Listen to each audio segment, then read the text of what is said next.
We're going. Ah!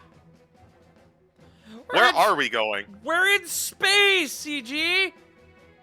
We're in Mom is space. angry. I don't like it here. It's dark and cold. But there's lights everywhere at the same time. That's true. And at As least long as we nothing have with a second jaw and a long ass tail comes through, I'm fine. and at least we have a food supply looked over to the gnome who got us up here in the first place. I don't like the implication there. I'm real hungry.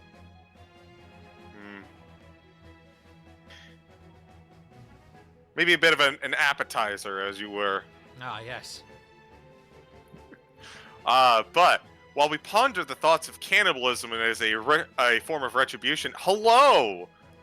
Welcome to A Year in Candlekeep. We're back with part 2 of Candlekeep Dekonstruktion. Woo! Hooray! Me down from here.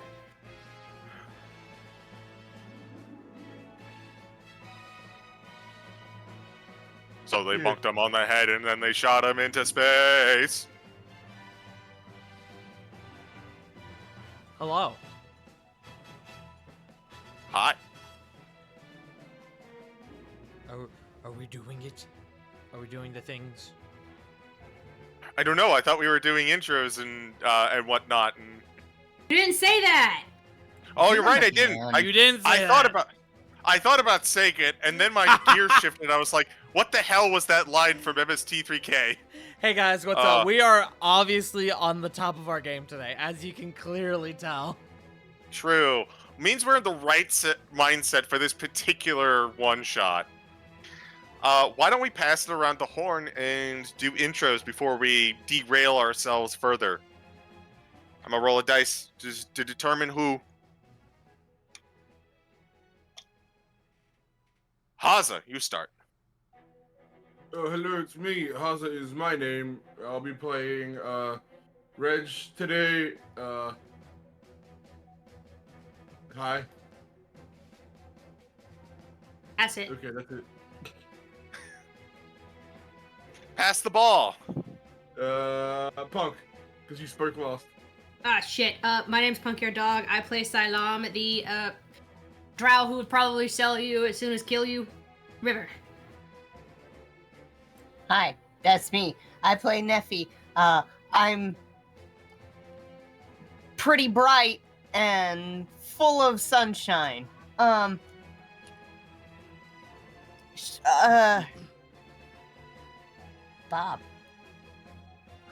Greetings and salutations, friends, compatriots, and compeers. I am Shadow Dancer Bob.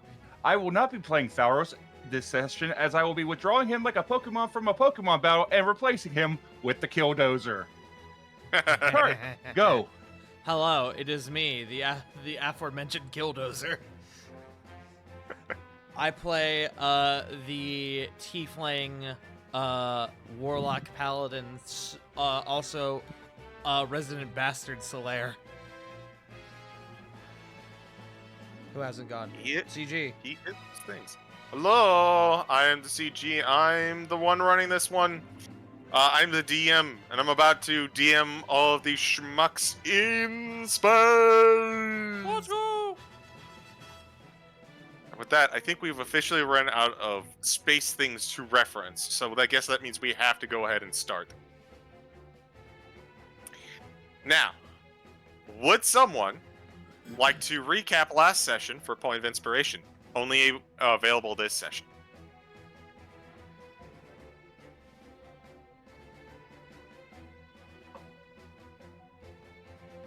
If no one jumps in on it, I'm going to pick one at random and they're not going to get inspo.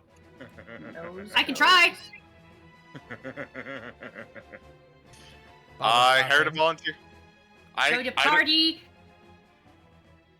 was chilling, and we ran into an old man who stumbled his way out of a bar, having a heart attack, and shoved a book into Solaire's chest before promptly dying. The party was questioned in said bar by the guards. Leron Stonemetal? The name of the dwarf? I think. His I think name that was his Buron. name. Okay. And then the Was- bookworm came through and during the interrogation took kind of charge and gave us the instructions to really just secure it because we shouldn't have seen it. So we went to check out this tower called the Barn Door, which was the only page really that Cylon saw that was bookmarked when the dwarf died with the bookmark in that spot. Going through the tower, we ran into some issues. The biggest issue being a fucking gnome taking us to space. Little did we know. This motherfucker was crazy, dude. Was crazy. He is still currently alive. He'll be past tense, I'm sure, as soon as we get back to Solaire. But for now, he is alive.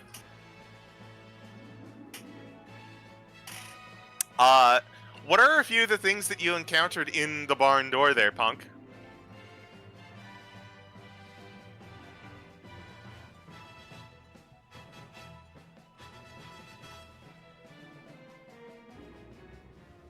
Punk? That didn't make it in my notes.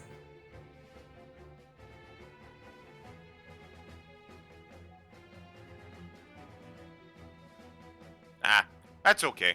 Hey, Anyone else? Anyone else? I can help. Valros, if you'd like to contribute. Yeah. So we goes in tower, and there's a chest and a bunch of bookcases, and there's a chair, real comfy chair. I like that chair. I took that chair. And then inside the book, there was something that opened at their door. Then we go upstairs, and there's nothing upstairs but comfy chairs. And I don't know, them horny fellers, their horny feller kept looking at splotches on the ground or something or other. I don't know. So we continue to go upstairs, and they got all excited about their telescope. I couldn't make heads or tails of it. I looked in and it was bright.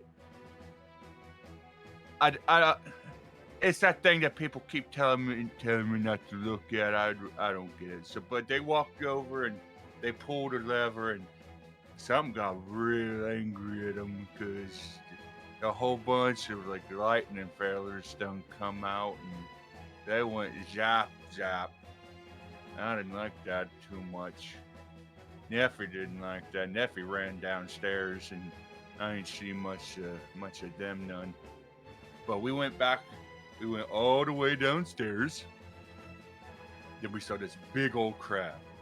But it Upstairs. it's like there, but it wasn't there. It hurts my thinky box. It hurts my thinky box, John Bush in the sky. I don't understand it. So we keeps going, and there's this door, and this little gnomey feller, and he went through, and he was looking for this and that, and I couldn't get the door open, but that there horny feller, he just went poofy poof through that there door, and that was something. And then I saw them going up, so I ran upstairs, and then I don't know what's going on. Everybody around seems awful excited like. I don't know. Hey, it's nighttime now. Hey. Nighttime. Nighttime. Daytime. Go ahead and take inspiration, the both of you. Yay! Yippee! Thanks, Well, God.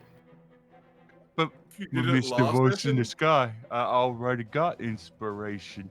Can I give that there inspiration to my friend Neffy? No, Oh. because that old inspiration would have expired from last time. Oh. Okay. And I take this Also- one out, and I'll eat that other inspiration like a snack. What does it taste like?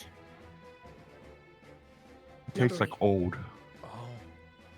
Is What it were you about? dust? What were you about to say, Haza?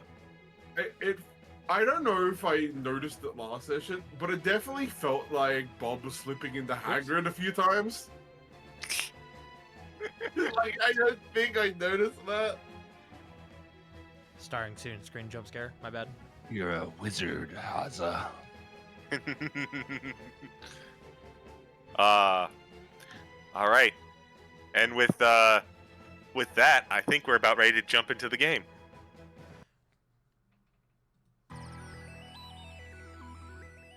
As the party finds themselves in the starry expanse of space, a sense of concern and bewilderment has encompassed basically all of you. Turn that down a little bit. Encompass basically all of you. The force that has been pinning you down is starting to peel out. You could feel being able to move again as gravity kind of relaxes a little bit during takeoff. It's still weighing you down, but it's lessened. You are all currently at the top of this tower, though it doesn't seem to be quite the right term anymore. And Solaire, you still have the one who started this whole thing in your hands, whoever that is. A gnome gentleman who, despite being in your grasp, also looks excited and happy, and he is having a ball. Almost like he's looking past you and focusing on the event that is transpiring. We did it! I did it! I did it! The books are safe! Solaire is going to look at this man and growl. Take us back! I'd be glad to. Do you have a spare rocket lying around? I'm afraid the thrusters only go up. I don't suppose there's a window nearby, is There's a telescope. there? That could probably give you an indication. Which actually, this whole thing brings up a very good question. Not that it affects me, Smile. What's the air situation in here? Perfectly fine, surprisingly.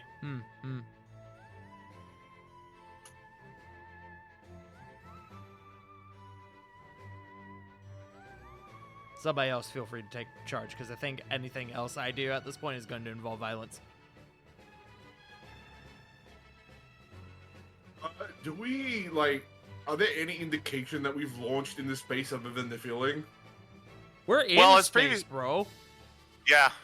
Like, as previously mentioned, there is a telescope nearby, and you can see through nearby windows the starry sky and the disappearing light of the material plane below you.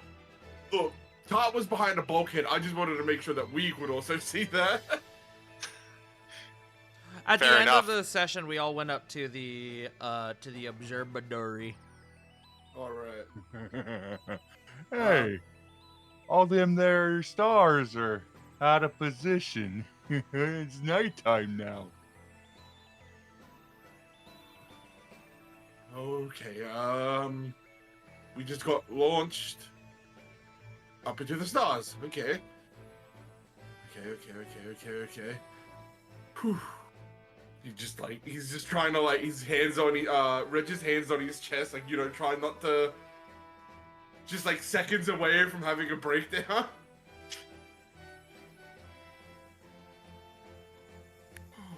I'm so glad I got to launch Reg in particular into space. Why in particular? Because this is such a thing to happen to him. Because trauma's funny. Promise True. funny.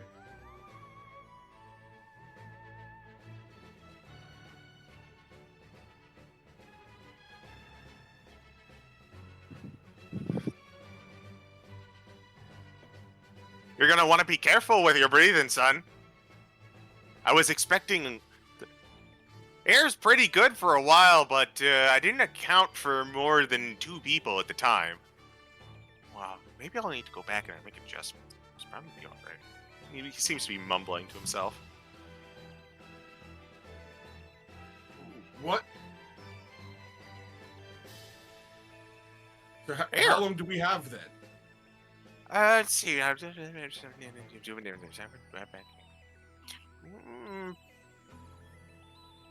Well, by my estimates, the air will be fine for about a week, which should be at least 2 days after we run out of food.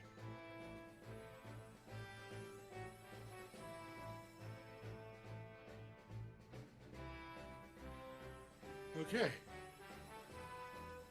So let's toss him.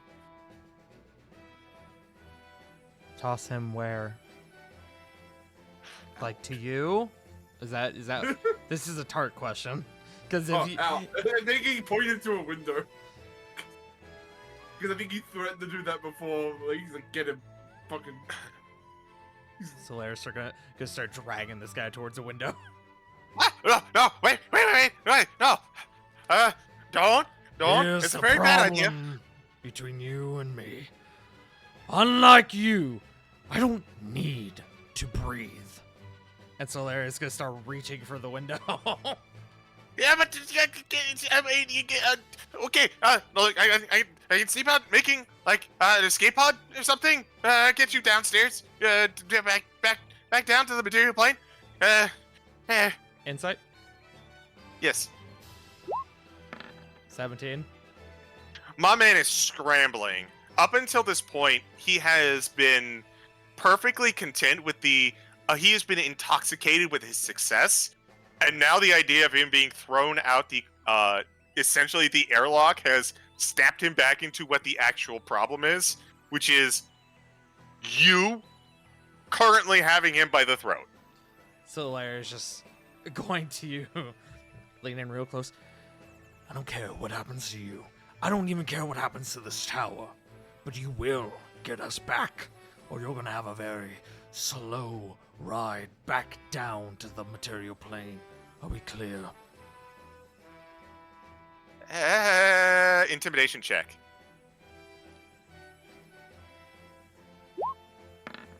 $16?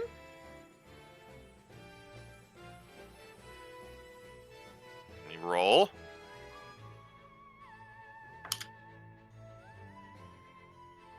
Boop. Crystal. And I'm going to push him away towards Reggie.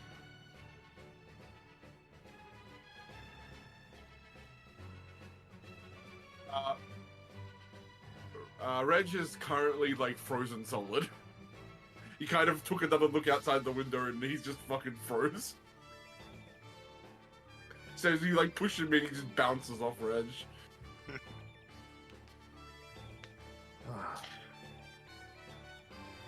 Solaire just rumbles angrily. Neffy just seems weirdly content with being in space.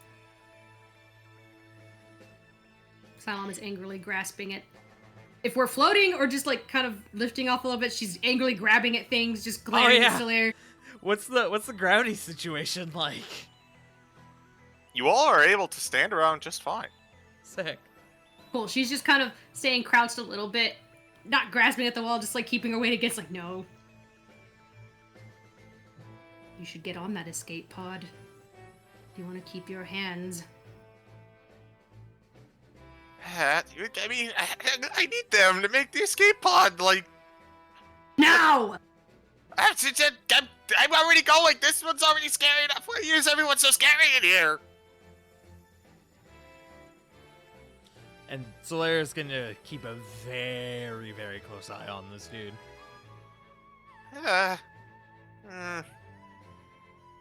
Okay. Escape pod. Where'd the book go? Maybe there was a pod listed on it? I don't think we found the book, did we? You don't know what book he's referring to. Okay. Where'd the book go? Where'd my ring go? I never did find the blasted thing.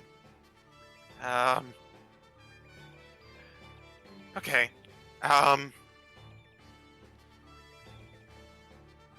Do you mean this ring holding up the transmutation ring? The book's the with ring! the bookworm, isn't it? What's that? The book's with the bookworm, isn't it?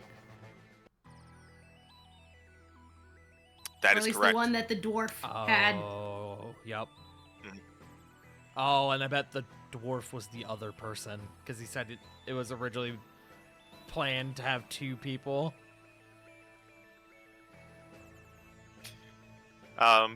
So he's as you produce the ring, he's goes like, that's it, give it here. Looks at your face. Can I please have that ring? What does it do? Well, it's ordinarily it's a ring of telekinesis, but I modified it slightly so it's a command ring. They should still be on the ship, I think.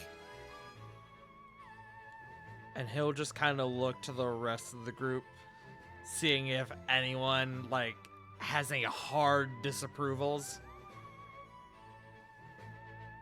Tharos' face is buried into the telescope. Could Reggie's you use still it to currently command him frozen. faster? Sorry, go Haza. Reggie is still currently frozen. Like, out of fear. Could you command him to go faster with that?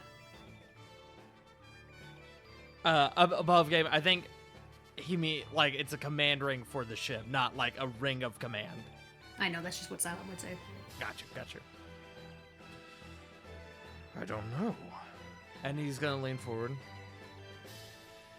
Do you think I could get you to go faster if I gave you your little ring back?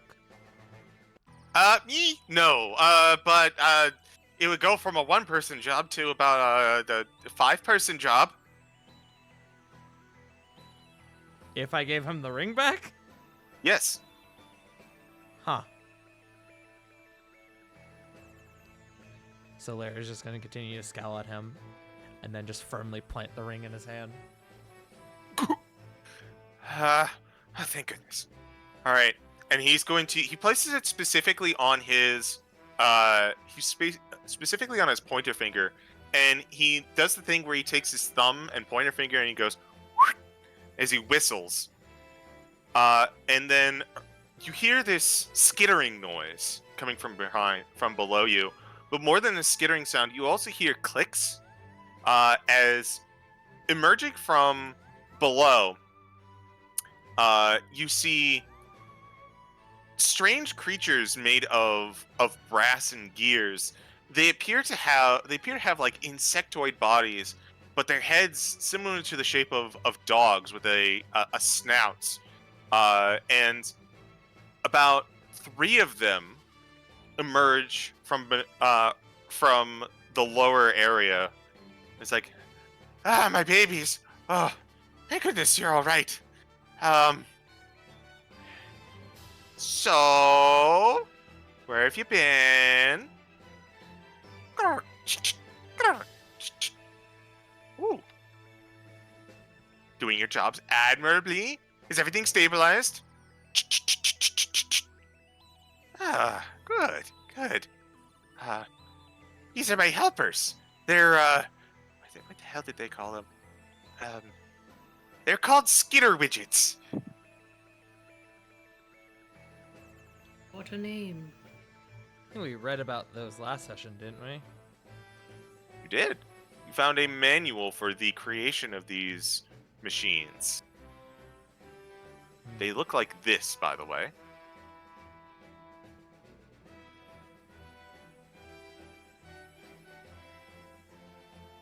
Weird metal bugs.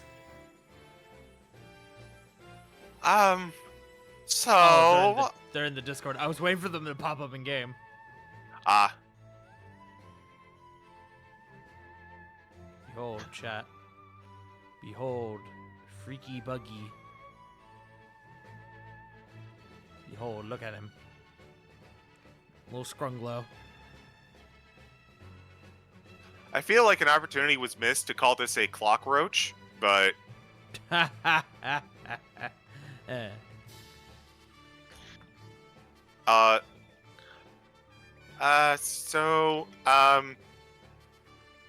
can you, I need you all, we have a new objective.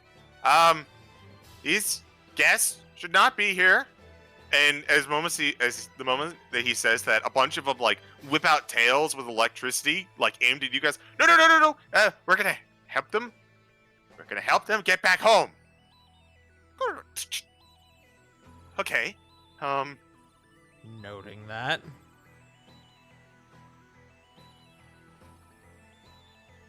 Alan's just hearing them talk. There is. Actually, hold up. Let me double check on this. I'm holding.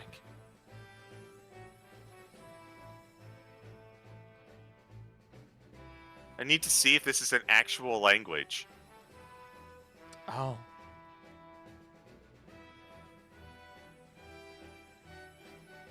Load website. Load.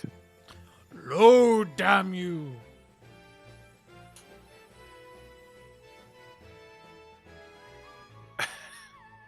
Yeah. They speak Skitter widget. So, Silam, you actually understand these creatures. However, understanding is... these are not intelligent Probably just creatures. getting the vibe. More like, the best way to translate it would be, like, Baby talk? caveman talk, more like. Ooh. Yes. Just Great kind of job. like... like... New people? Threat? Eliminate? No. What? They're here as guests. Guests? What guests? Don't understand. And, like, the gnome who you have not gotten a name for has been, like, commanding these guys. And eventually, after talking to them a little bit, they're going to kind of slink back underneath. And the gnome is going to turn around and says, okay, so, good news. Because we have access to these helping hands, they don't have hands. Why did they not have hands in the design? I don't know. It seems like a biologically superior option to skittering legs, but like so the idea currently is the rockets are combustion safe. Like they're meant to hold fire and then shoot it out the back, which means they're excellently sealed. We can repurpose them to send you all back now that they have finished their duties. We'll have to spend some of the heat. There should still be some fuel left in there to help like direct in case things go bad. So getting you back is not the problem. The problem is making sure you don't die. And I'd like to not kill people. Like, I'm here for the books, not here for the murder. So, that's my next goal. We gotta figure out some way to make sure that you guys don't fall really fast.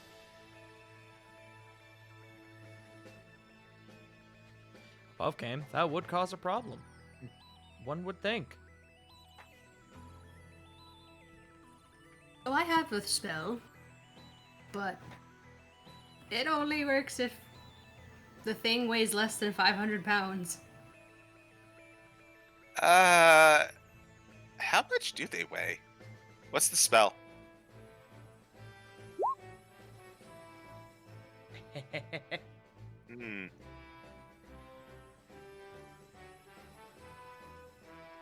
And you relay that you have levitate. Well, that's a start, but I can see a few problems with that. for one, that would stop one for a little bit. It would probably stop it close to the ground, but I wonder if there's a. Could you attach a parachute to it? I could do it on the parachute. maybe parachute would be great if we had the stuff for it. Above game. I don't need to get down alive. I just need to get down. I wonder if our clothes could be used as a parachute. If you're brave enough. You might not have them.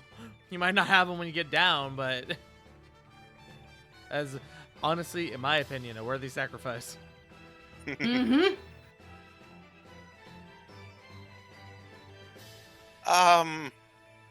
Okay. That's gonna take some thinking, and I need to draw up some schematics. Do you guys you guys want some tea? I like some tea about now. Let's get some tea. Don't give me tea. Give me results. Shaky, shaky, shaky. Sorry. Actually that said was, or not? No. That was a pull from the first Madagascar movie. Yeah! No. I was picturing the penguins slap, slap, slap, slap, slap. Yeah. I never saw the Madagascar films. What? Pretty good. Add it to the list. We've got so many. There's 3. There's 3 of the movies. At this juncture, as Cylom and Solaire are very much intimidating this man, he invites you all to tea. Or at the very least, like, food. She's watching it just intently, him making it from start to finish. Do the rest of you wish to continue? What is everyone else doing?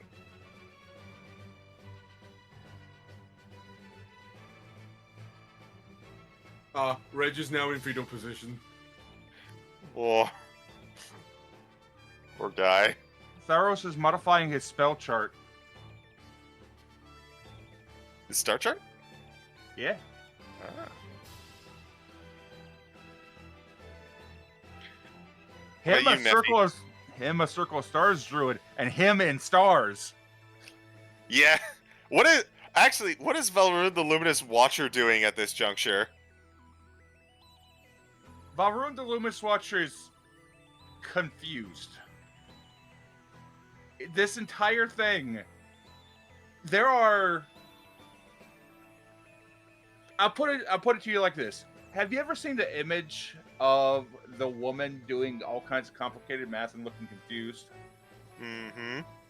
That's that is what Valrune the Luminous Watcher is doing right now. It is trying to figure out how the fuck is it going to get this dumb bastard back to the material plane that he needs to go to. I love it.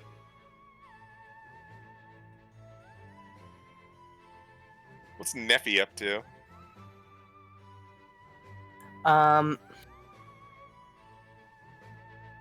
I honestly don't know what she would be doing at this juncture. Probably overwhelmed by, space. Space. So the gnome kind of walks over to you three, is like, you guys are a lot scarier, a lot less scary than the other two. Kind of looks down to Reg. You okay?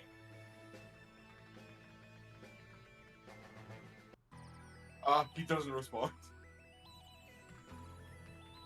Neffy kind of looks down. I think he may be a little shocked. Can I make like a medicine check? I think insight might be a bit more appropriate. Would you say, Haza? I think insight's probably a little bit more appropriate. Okay.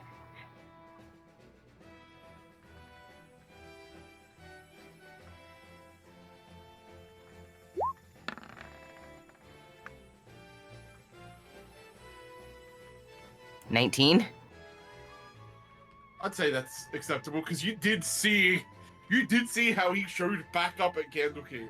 You know that this man is like one Jenga tower pool, like tower block pool from just collapsing, and this was it. He broken. Like you know that he could take very little. Like he's obviously gone through a lot. I don't think you asked quite what it was at the time, but you just know it was a lot.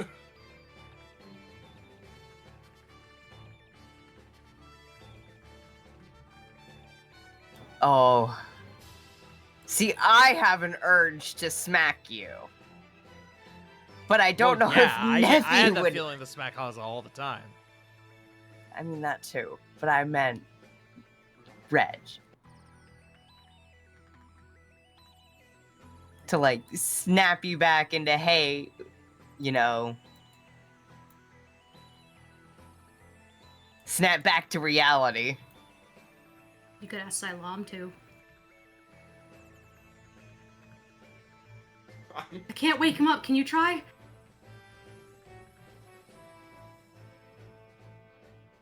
Get Solaire to do it. Smile. Hmm? Let's just toss him out with the nerve. Neffy looks over at Salam. Can you help?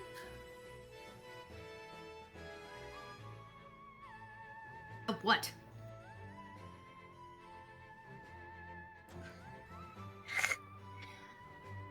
I can't seem to get Reg to function.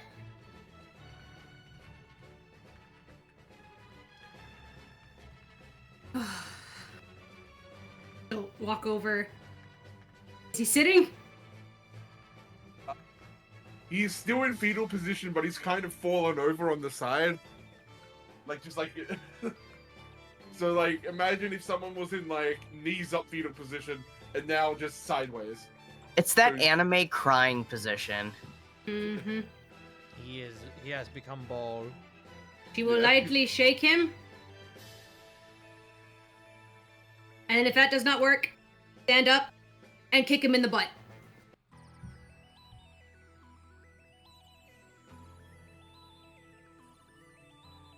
You see him... I just want to see how hard I kick him. I Soft thought that was 20. a natural 20.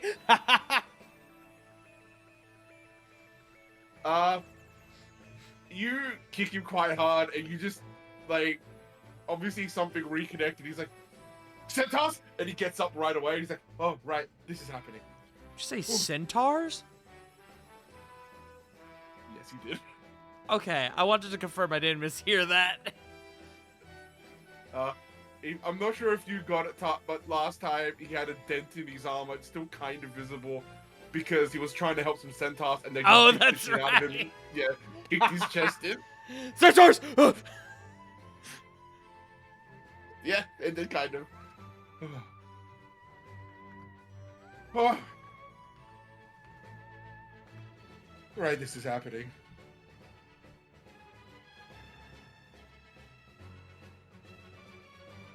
He needs you present. I'm trying. This is a lot.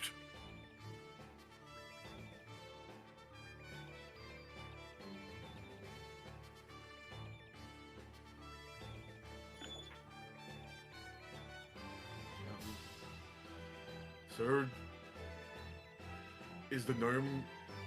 Can the gnome get us down, or?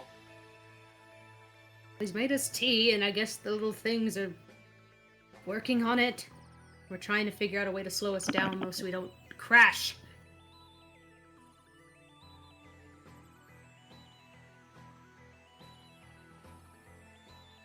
I can do that.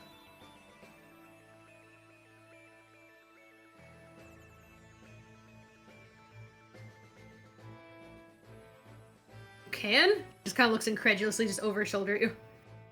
Yeah.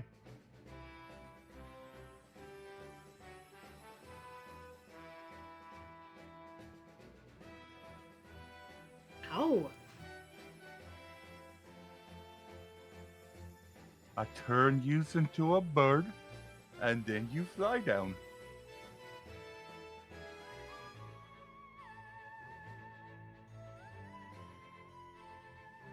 All of us? One of you. And I then only one of helped you one of us. has 2 feetsies. And you The grab heaviest. 2. And The heaviest then, could. yeah. Doesn't matter He how just says, big. looking over at Solar, looking in between him and Thalros, like, Doesn't gonna matter be how one of you. big. You become the same bird. True, but that would take weight off, and then I could use levitate. I turn you into bird, and then you start flappy flap, and then you grab him and them with your feetsies, and that's 3. Then there's only 2. Hey, does no one have Featherfall? Red says that out loud. There's 3. And Varloon the Luminous Watcher is already a bird and can fly. And I can fly sometimes. And that leaves 1. Neffy pulls out her broom. I have this. Oh, good. It's awful dirty. She sits on it and like sideways, her feet hanging off, and proceeds to levitate on it.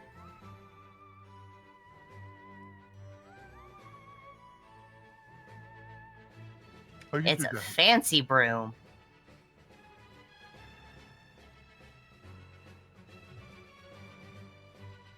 Yeah.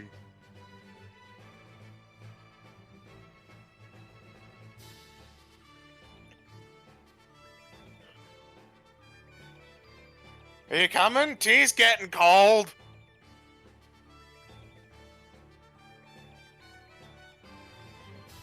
Okay. Tharos turns and starts lumbering over towards T. So approaches. So I'm gonna get a cup. Can I ask you a question? What is your question, large lumbering man? You said you got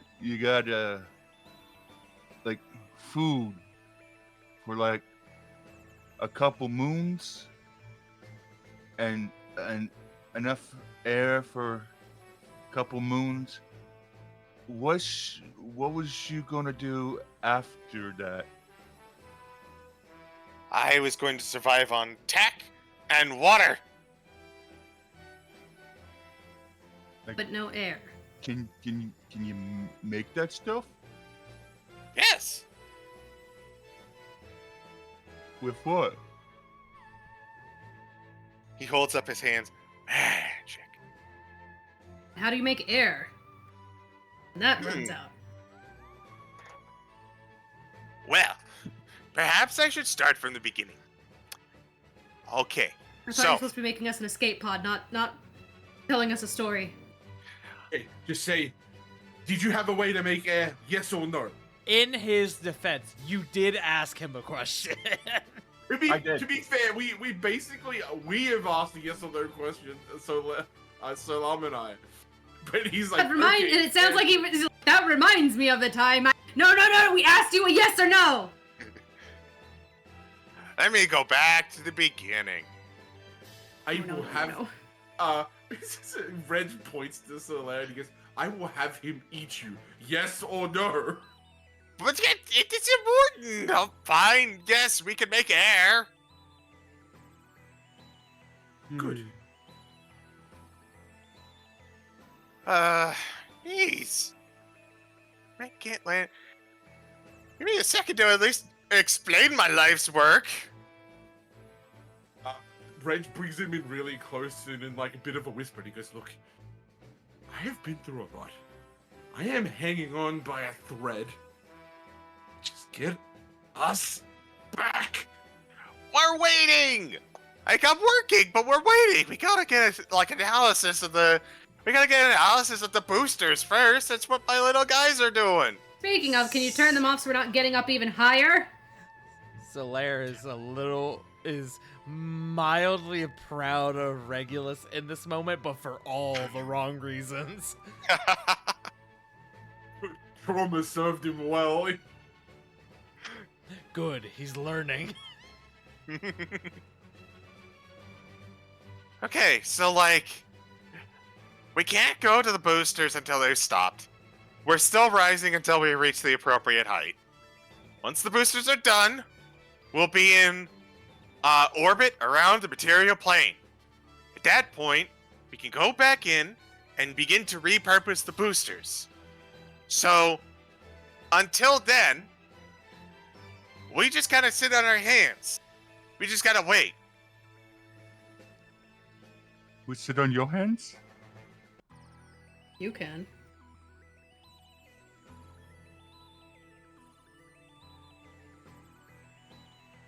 So, to allay your fears, the air is made by...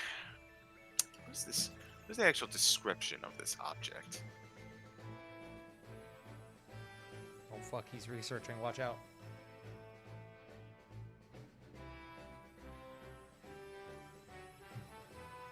He walks you all over to the observatory, and he puts his hand on the chair in front of it. This bad boy!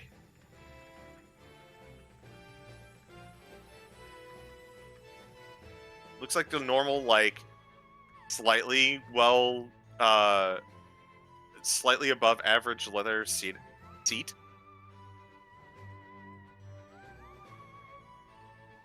That By the the chair chair? makes air. Mm-hmm. CG, is this chair Yeah. bolted to the floor? Yes, it is. That is... Ordinarily, I'd be willing to let you slide with this one, but there is no way this is not bolted to the chair with what is in this book. There is no more air as the chair disappears. Well, yeah, of course the chair makes air. Air is in the fucking name. True. It's true. But CG, I could have a chair that makes air inside of my bag of holding. Oh my I mean- god, wait. How would that work? Because then it would... Go you- for it if you'd like. Oh no. Oh no. We went I'm out dumb there, enough we to got try. this. Okay. Wait. We realized that this will cut off our air supply. Well, you have Your to air see him start supply. to do it first. Okay.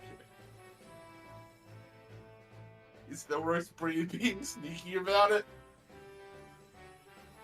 He's looking at the chair. Looking at the No, dome. Looking do at not the move chair. it. Looking at his bag. We need that where it is.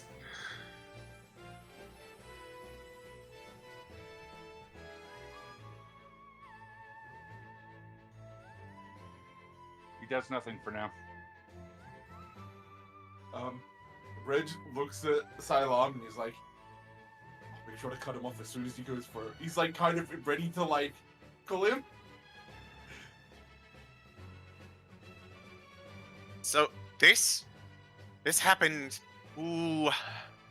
This happened about 6 months ago. I was cleaning up in the barn door, looking at everything. Me and Buran, we were looking all over the place, and we found ourselves a little nook and cranny, hidden underneath this seat. In fact, taped to the bottom of it was a spell scroll. It was a spell scroll of create spell jamming helm. He Remind me. looks proud, like he just told something, like he just told the world's most enthralling story, and he's only part of the way through it. Remind me, Buram was the dwarf who is now dead, correct? That is correct.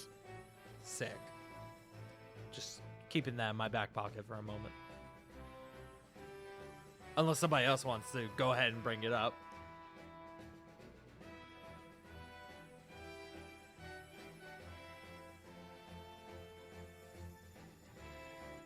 When we were looking at it, we got curious.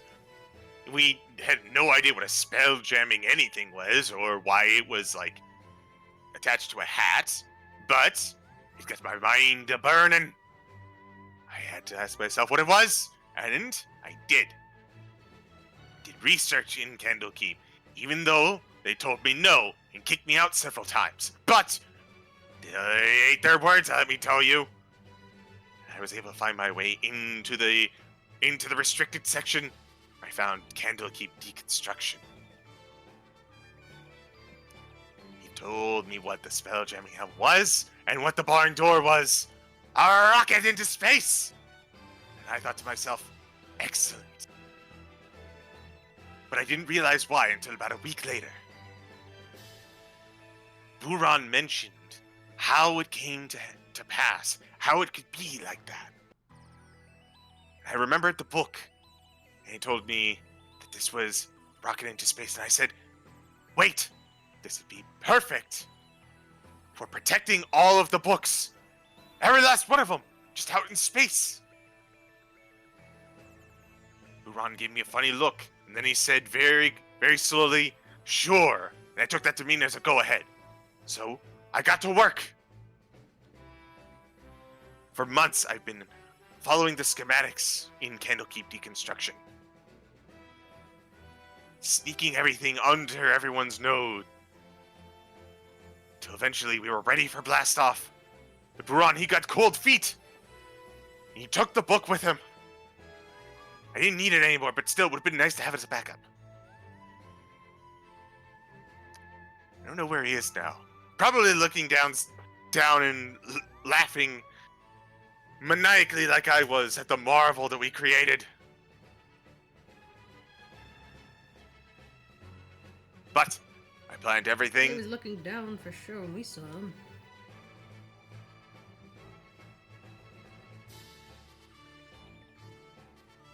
But I gathered all of the most important books I could find. The Cookbook of Heroes Feast. The Machinations book. The Life and Times of Volo. I squirreled them away, and now no one will ever get them again. Preserved forever in space! But ain't it the point of a book for people to look at it and read it?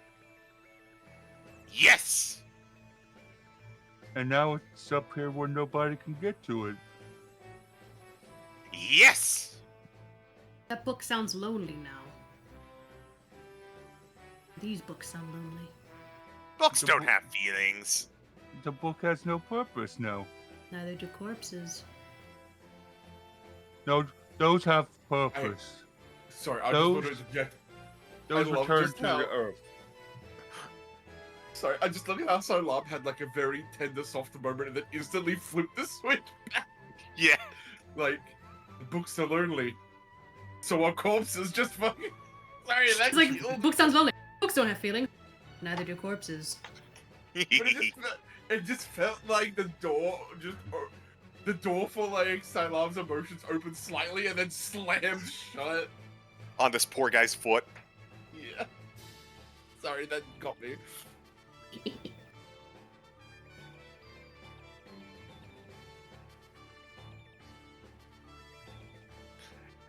They will remember me and all the efforts I've done for Candlekeep. They'll build statues of me. And they'll put it on the front. The greatest janitor Candlekeep has ever had. Stonky the Great. Stonks. Her name is Stunky. His name is Stonky. I've never hated a man more. Stonks. Wait, I just need to ask, how will they know who you are? Everyone knows me. I say hi to Bookworm all the time, and he occasionally glances at me. So you've launched yourself into space, and no one knows who you are. Very important resources. So you're either gonna go down as a villain, or no one knows who the hell you are. They'll get it right. History's always getting things right. Bookworm literally asked us to investigate the tower because no one knew what the hell was going on.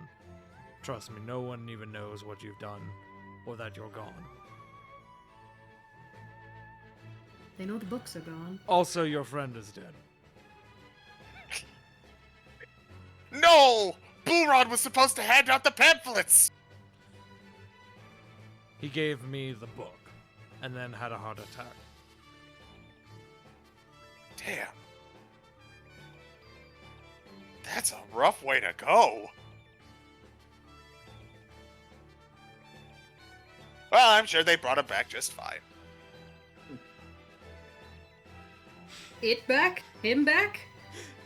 Solera looks like he goes to say something and then he just, no, I'll let someone else do it. The book back or your friend back? Both. Oh, and no, he tried that. Is just pointing at Reg. How can they bring the book back if we're Or not the there Reg, no more? Bowers. Okay. Did you hear what he said? Heart attack.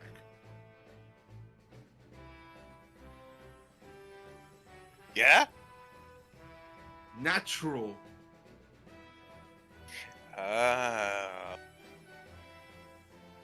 So he kind of like, you see Ren just kind of clam up and just kind of think to himself, and he's like, oh my god, this man's an idiot and we're in this contraption. We are We're dead. gonna die. We're gonna die.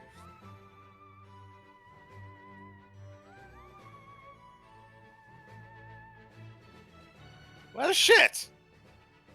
Poor guy. Stop. Poor guy, him.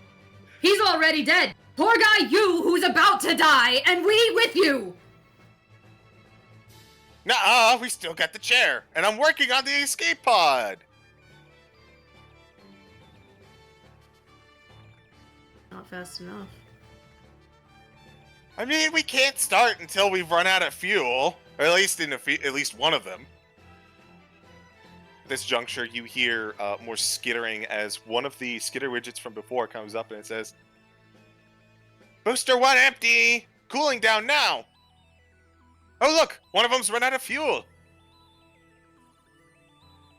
So she just, Shylam just like makes get on with it hand gestures. Hold up! We have to wait a little bit for it to cool down. Like about hour and a half. Unless you'd like to get inside and be cooked to death. With every minute we keep rising, our problem grows greater. But it's the same one as opposed to new ones. That's the upside. Oh wait, no, I couldn't do it. I don't have my fire resistance anymore. Fuck. Damn you, pass me. Looks at Neffy. She could do it.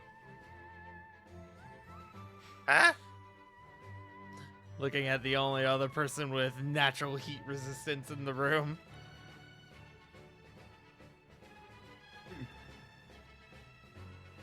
You know what? I do have Liamin's tiny hut.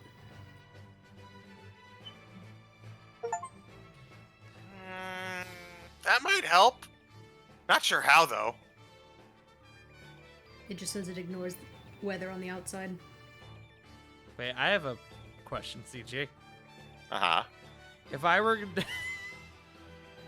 Feel free to turn this idea down. If I were to go into the booster with Armor of Agathis... No. No? Okay. Alright, so let me put it to you this way, in above game terms. If you walked into that booster right now, you would be taking, what would it be? 3d10 fire for probably a half hour.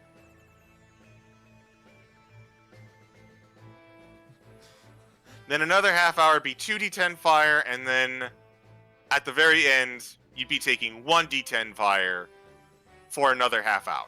Looks at Reg. He could do it. Per turn. I stand by what I said. So, okay, actually, let me do a quick thing. How much damage was it again? It was 3d10 for 10 minutes, 2d10. Half an hour. Oh, sorry. Half an hour. 3d10 for 30 minutes, 2d10 for 30 minutes, then 1d10 for 30 minutes. Mind you, this is Pick that up every to 6 second round. rounds. Yeah. Okay, so you're looking at about 3,000 D10, and then 2,000 D10, and Magma. then 1,000 You D10. sat in magma.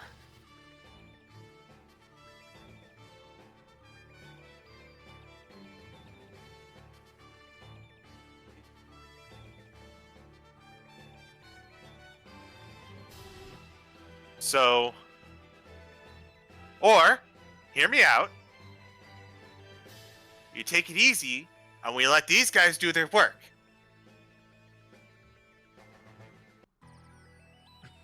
Solaire doing the classic, I'll do him. I'm going to complain about it the whole time.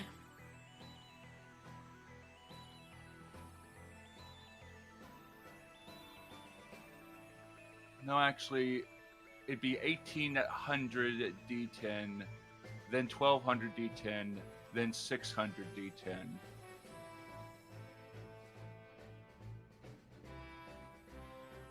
It's about 3,600 D10. They can still do it. 3,600 D10 for how long? Over the course of an hour and a half.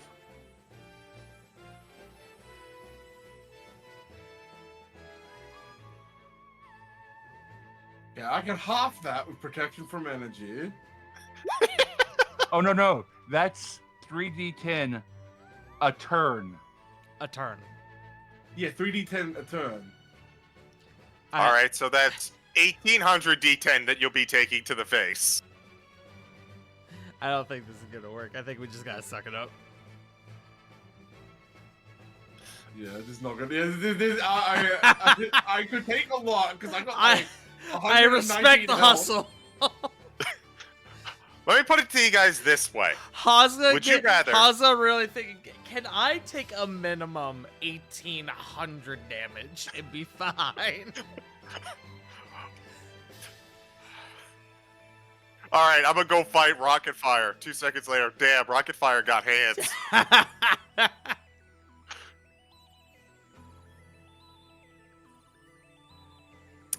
So,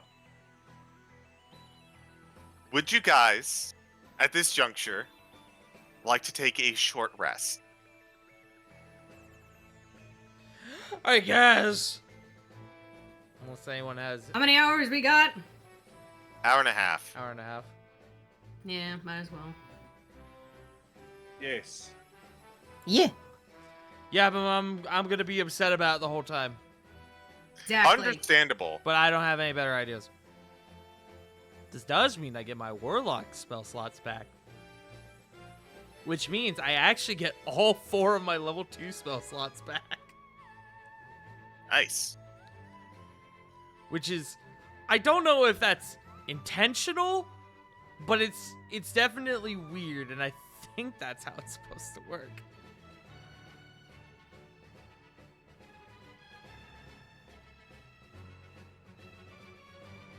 I'm gonna roll my hit dice.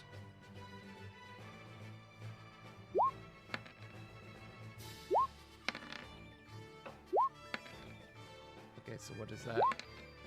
I loved- 26. Well, everyone's rolling their dice. I love that Haas says there's no one I've ever hated 35. more than this man.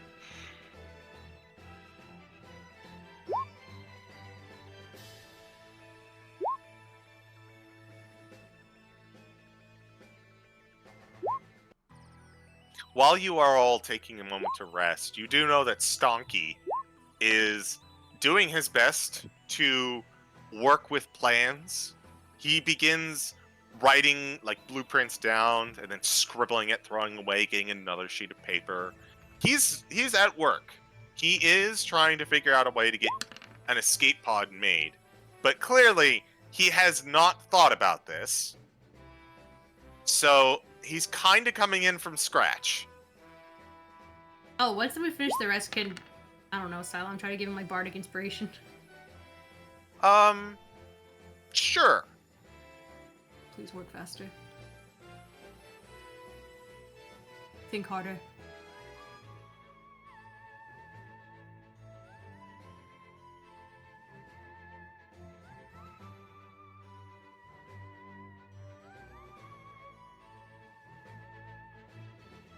Has everyone used all their hit die? Shockingly not taking Yeah. a lick of damage. So I'm good. How about you, Neffy?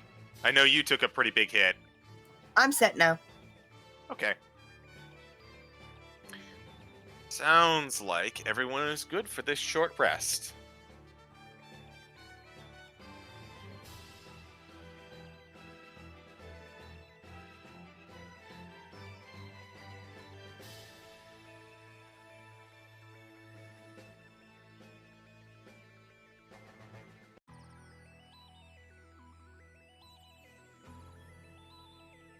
Hold on, I'm looking something up real quick.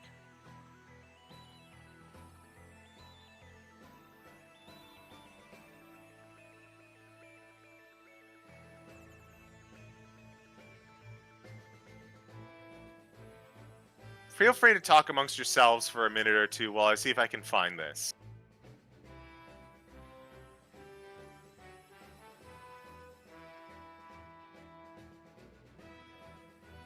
Or not. So I'm eating peanut M&Ms. I'm sorry. I was terrorizing my cat. So we're in space. Anyone have any ideas? No. I gave you mine. Because the only idea I have will effectively and thoroughly kill everyone else, so I prefer not to do that.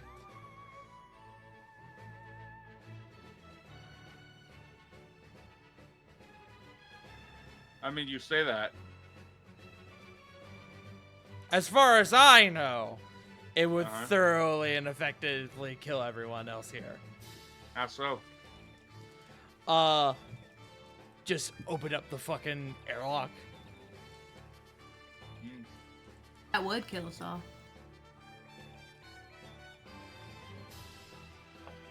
You would all make it to the ground, though. Yeah. As dust. I can walk that off. No, I've got an escape route. It'll be a bad ending for the character, but I got an escape route.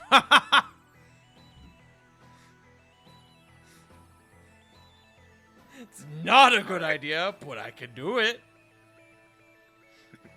I fucking feel that. I mean, I have no problem turning Tharos into the bagman. Oh, I think I see what you're getting at now.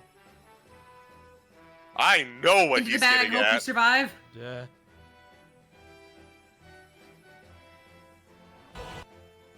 Alright. I have not been able to find what I was looking for. However, you will proceed on anyways. So about an hour and 15 minutes pass. The group of you decide to take some time, realizing that you might be here for a while. None of you really have food beyond the tea that you were served. A few of you take some time to kind of absorb everything and adjust. However, about 15 minutes after the top of the hour, Stonky comes back to you and goes, "All right, so I have an idea." And he Yes? lays out a blueprint in front of you. There are not much resources in here, but we do have a lot of books. And we're going to rip them all up, and we're going to make a parachute out of them, and we're going to attach it to the booster. Can Does anyone we have- supplement the paper with all of our bedrolls, any clothes that we have? I also have 4 costumes I can donate for this. The only thing we need is a sewing needle. Also, 5 tons of needle and thread.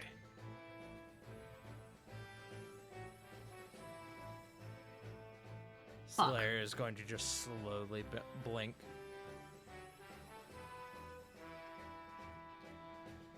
How you got this goddamn tower into the sky will forever be beyond me. I had directions. Ha ha ha ha. Beat this man. What? Operation Book Drop seems like a terrific idea. What's wrong with it? No string or needle. Damn. Okay, that's the first one. Okay, the second one is we use my teleportation device. And he has a square of metal with a giant red button on it and like a little antenna attached to it. The only problem is I can't specify where it teleports you to, but it would be anywhere but here. Currently weighing my options. How many can that take with you? 1. Any more than that, and it gets a little freaky, and not in a good way. Above game, Target's curious. I am also curious. What did that mean? That would still be one person that wouldn't be falling. So here's an image of the device, by the way, in chat text. I see. Yep. Hey, That do be Henry Stickman. hey, CG. Yeah. This button is just there, and it's big, and it's red, right? Uh huh. Oh, And he's just, it's just out there. He's holding it up like he's got the Holy Grail in his hands. Tharos walks over and pokes the button. no! Are you sure you want to do that? You know what?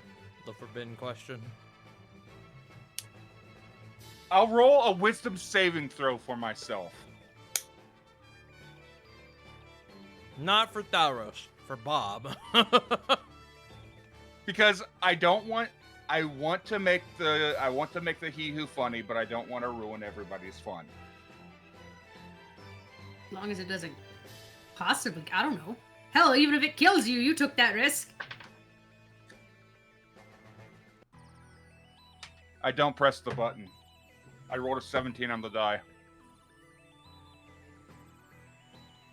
I feel like Tharos' hand goes up and then goes back down. No. No. No. Go ahead.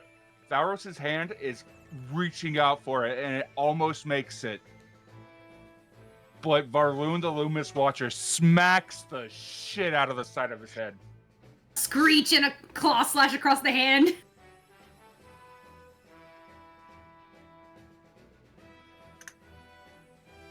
Slayer just quietly in his head. Kind of wants to see what would happen.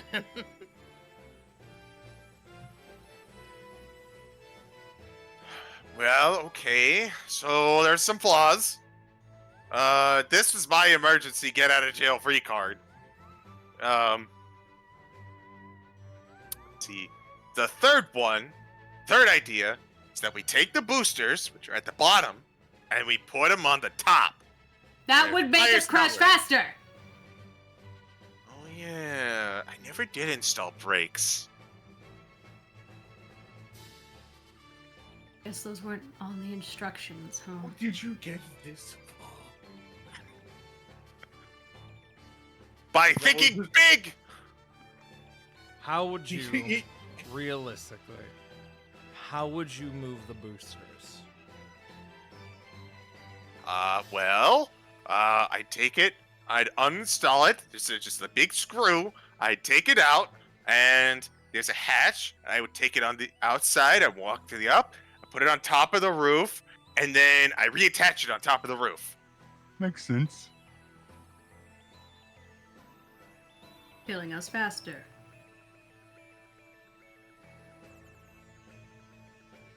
If only you could just turn off the boosters. You could use it as it falls. Well, in order for the... It's all still a little bit moot, because we gotta wait for, like, one booster, yeah, but we're still going until the other boosters keep going. They're not programmed not to do anything unless we, stop or hit something. So, they're gonna be going for a hot minute. Right. Hey. I'd Hey. like everyone to make a Constitution saving throw, please. Oh, sick. Hey, Ceegee, do I have to make this roll if this is what I think it's for? Yes, 16. you do. 6. It's probably not what I think it's for then.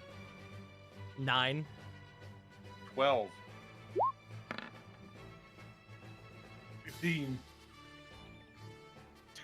So, at this juncture, as all of you are discussing, you hear Chomp! As a massive crunching sound causes the whole of the rocket to shake.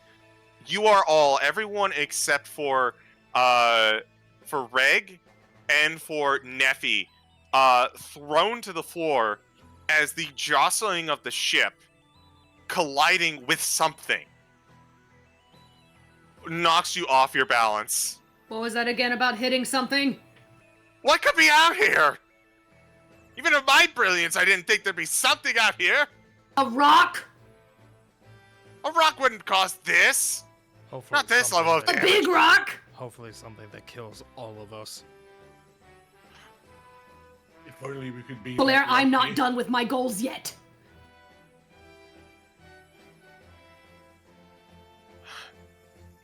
All right, and then at this juncture, he's going to hop up. He also failed to save. He's going to hop up.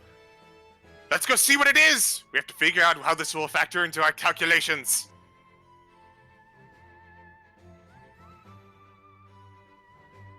Dear gods. I shall follow, I guess. As you make your way up to the observatory, there is no roof anymore. Or at least from the angle that you're peering into. The telescope is damaged, as the good chunk of it is taken off, and you can see through the roof into space. You also see a lot of wood.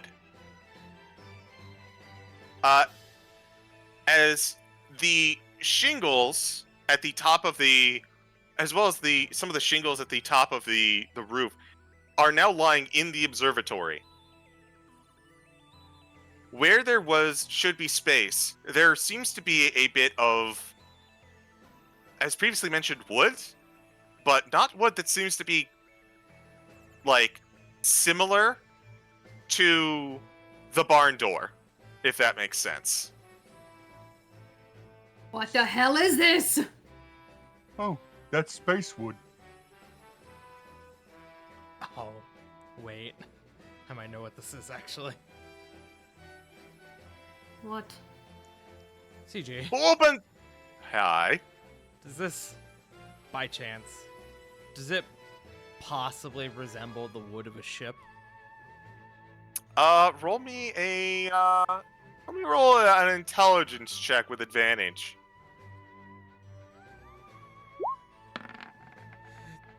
That's a 19. Is that a prow?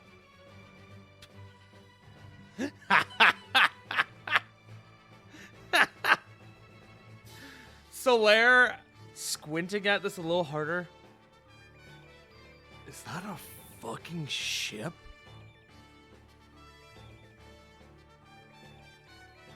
That's a So, like, prow. what kind of ship would make it out of the... What? If you say what kind of ship, Reg turns and looks at her. We're in a tower. What the hell kind of ship made of wood makes it out of the atmosphere? Oh, spaceship? Fuck you, Bob. Okay, but that was would. really funny. Wood with That birds. That was good. God damn it. Does any of this make sense? No. No, I want to go back home where people made sense and people died when I wanted them to. Oh, what a fucking mood.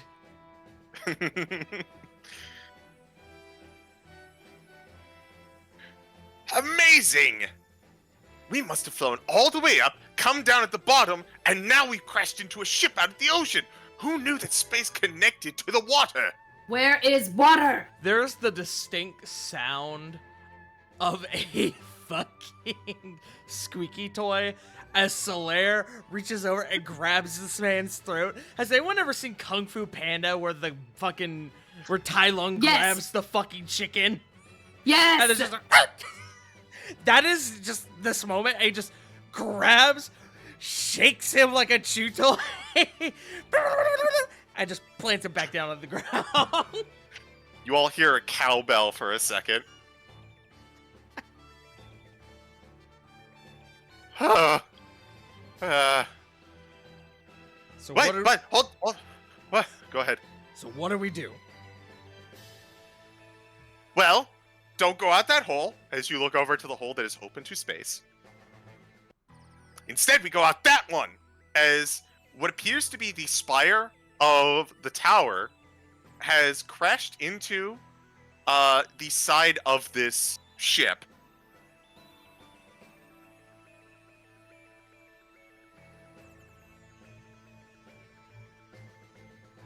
And he's going to start making his way to it.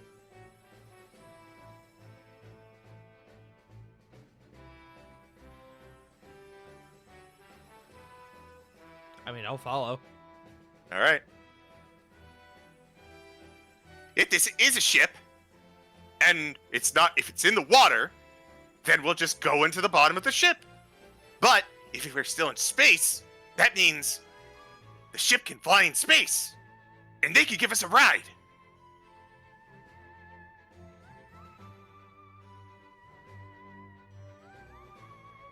I mean, that's what you guys wanted, right?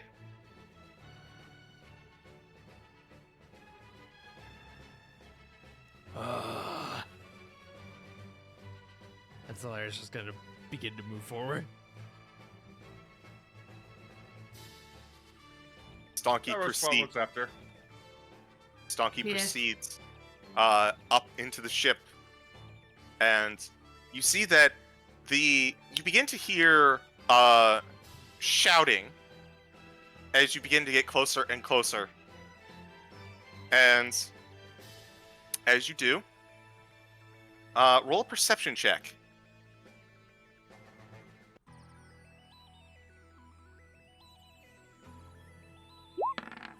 God, I hope it's pirates.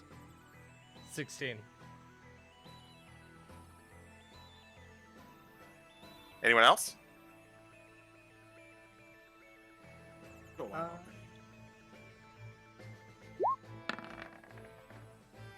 Fuck. Dirty 20. Nat one.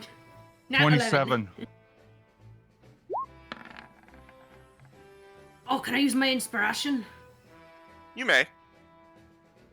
As your DM, I may recommend against it at this juncture, though. Hold on to it. We still got time. Inspiration. Inspiration. So, as you begin to ascend up the spire, there's a lot of clamoring, a lot of shouting. Thalros, Nephi, you are able to parse this out. You needed a 20 or above to pass this one. Able to parse this out and says, "We're still assessing damages. We don't know what the full, what we crashed into. Well, I say it's a pretty good spot of something or other. Let's get an analysis of it." I fucking Sun hate didn't- it here. CG, if I wanted to play with Jake, I would wait for Tuesday, my gamer. What? I literally don't get this one. It's fucking Star Trek, my guy. You're doing Star Trek voices. It did sound like Star Trek. I was like, when did we get William Shatner? I was not going for Patrick Stewart's, but I was Sorry. going for a English-ish accent. Mm-hmm. Humbled in the Shatner? Shut up. In front of my Shatner? Right in front of my Shatner? Hold up, we're hearing sounds. Oh, yes, excellent. Prepare the team, and as you begin to ascend to the spire, you see the bow of a ship in space. At the very front of it is a massive cylinder of some sorts. It's, at the back of it, a traditional deck, like anything you'd see. There are even sails. But, of course, the most interesting thing happens to be the crew of this ship, as they are pointing something long and thin at each of you. They look like spears, but like the spearhead has fallen off and out. Two of them are covered in heavy plate mail, full body even. But it's the third one that's in front of you that catches your eye, as what stands before you is a hippopotamus-looking man. Yes! Sir, there's inhabitants on the thing that we struck. Inhabitants, eh? What nature? The one looking at you goes, the living kind, sir. More like Ah, kidnapping yes. victims. Ah, yes, excellent. So, why are they still alive? Just waiting the order, sir. Excellent. Kill them, take their vessel, find it for any salvage. And when we come back, we're going to roll initiative. I get to kill a GIF. I think it's Oh. pronounced GIF. Oh, GIF. Please let me have good Oh, initiative. goody! People, please, I'm please. coming for your ass today. Do you want us to go ahead and roll initiative? Let me get it set up first. Why don't I actually just bring us on over to the map? Yeah, it's good. Oh, I'm gonna kill him good and proper. Here's the thing, motherfucker. I'm gonna just throw your ass into the fucking great ether. Oh, please let me get initiative first. Oh, All right. Go ahead and roll your initiatives. You also may move your tokens as needed. I'm waiting for the little menu to Bitch. pop up. 14. The little initiative menu. There we go. Thank you. There you go. 16! I've been forsaken. damn, 14. I did it, your guys. dex? I Do you can go do before good or on after me? initiative for once. What's your dex, Tharos?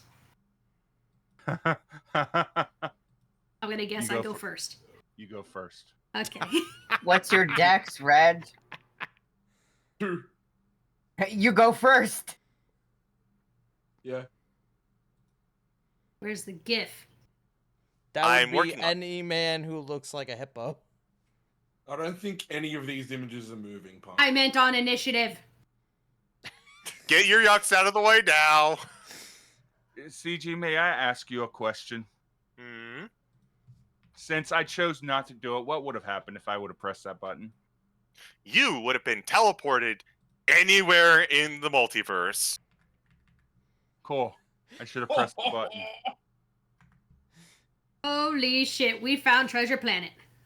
Pretty much. oh, fuck, I just had an idea. I like the idea of Tharos hitting the button. Hey, what's up, brother? Tharos presses the button and ends up in the maelstrom. Dude, do that. Just, I fully endorse it. At the very end, Thalros pulls the button from the bag of holding. Did you ever see, this has reminded me, did you ever see that Dexter's Lab movie, by the way? There's a movie? It was like a TV movie. I don't know if it was they like a did back in special the day. episode. Where he just travels through time, through like all of his future. Oh, yes. Yes. What the fuck is it called? Ego Trip, I think it was? Or Ego something? Something like that. I was just thinking, where it's like that, the very end of that, just like this whole climactic battle just ends with Dee Dee showing up, doing a what does this button do? Pressing the button and leaving. That is just Thalros in the Nexus. All right. Chat, we'll be right back. Go. We'll be right back. Hello, we're hopping back into it. Yes, we are. We're gonna get right into it. Murder Fuck time, you, Chief. fun time! Murder time, fun time. Let's get music going. Let's do this. Oh, funky. Man, this is a funky beat for somebody to get their ass kicked to. We are going to start with the gift shop troopers. All right. They are going to start with holding up. They're going to start with holding up their strange long weapons, and they're going to aim it at the person in front, which is Reg. Reg. No, Reg. Does a 9 hit you? It does not. You watch as there's a small explosion at the end of this weird spear, and at the same time that the explosion happens, you hear a ping go right off your armor as a new dent is put into it. He then takes out what appears to be a like a long brush of some sort, puts it in, moves it in a few times, pulls it out, and aims back at you. The other one is going to do the same. They're going to aim at you, Reg. That is a 19 to hit you. No? Okay. This one, much like the same. This one gets closer and catches you in your pauldron. Undoing the buckle a little bit as you see a chunk of it just start to drift off. But as these guys take out their weapons, they are going to, anticipating an arrival, take a step back. Solaire, it's your turn. Gentlemen.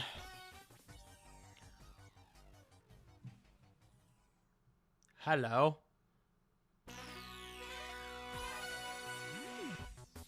Alright. Just gonna measure something real quick.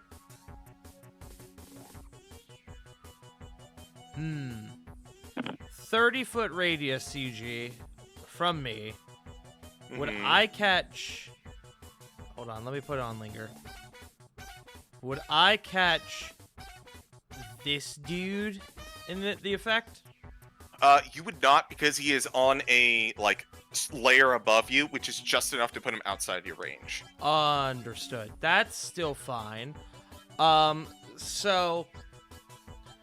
The rest of the group will see Solaire rush forward with a bit of ease, considering the very unfamiliar scenario they are in. And Solaire is going to rush out, and there's going to be a flare that erupts across his form. And Silam and Reg have seen this before, but to Nephi and Thalros, there is this distinct... If y'all have seen the motherfucker known as Ghost Rider, there is this, like, new presence that seems to overcome solaire, where his figure is now almost like skeletal, and his head has these now like huge infernal iron horns that erupt up and comb towards the back of his head, and his head is just erupted in this like bright green flame, as I am going to use my channel divinity for my dreadful aspect wall of text. Oh dear. Dreadful aspect. So in that action, you channel the darkest emotions focus them into a burst of magical menace. Wisdom saves or be frightened. Is of your choice, does not catch your allies. Yes, I am not going to do my allies. I am going to attempt to just try to frighten these motherfuckers. Alright. What is your spell save DC? My spell save DC is 15. Not great. Alright. This one is going to pass. That's a definite fail.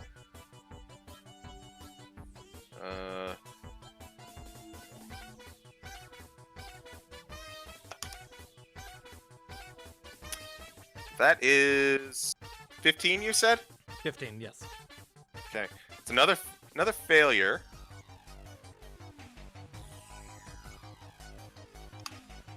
Natural 20. So 2 pass, 2 fail. Okay. And I assume those markers are the ones who fail, correct? Correct. Understandable, because those are the ones I'm closest to. They're like, what the fuck? As the two GIF near you, like, duh! And one of them almost drops their weapon, but they manage to keep it up. The one that is immediately next to you, the GIF, is going to look at you and says, sir, keep going. I'm sure it's scarier than it actually is. Would you rather face the Nautiloid again? No, sir. I've been told in space, no one can hear you scream. Would you like to find out? And then, bonus action, just a wee little Shield of Faith on myself. Okay. Shield of Faith goes up. Let's put... There you go. Is that your turn? That is my turn. That's action, that's movement, that's bonus action. All right. Xylom.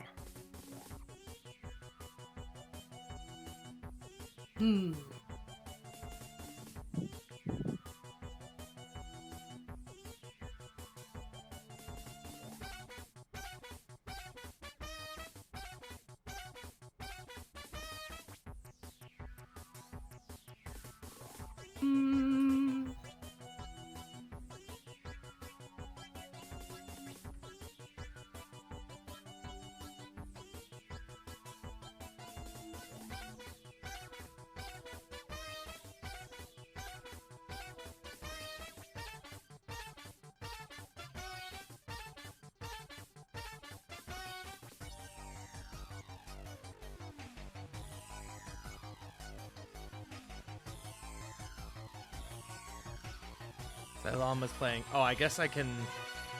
I'll drop the thing for right now, CG, with the aura. But let me know, they do not get to roll that save again until they end their turn 30 feet away from me.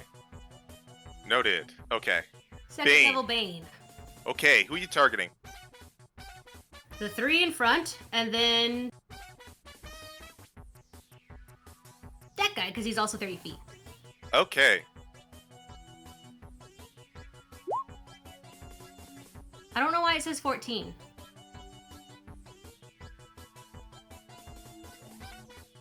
I don't know if it's 14 or 16. 16, I believe. Okay. So, on these 4, charisma save. Not very good at... Well, that one's pretty good. It's a nat 20. Next up...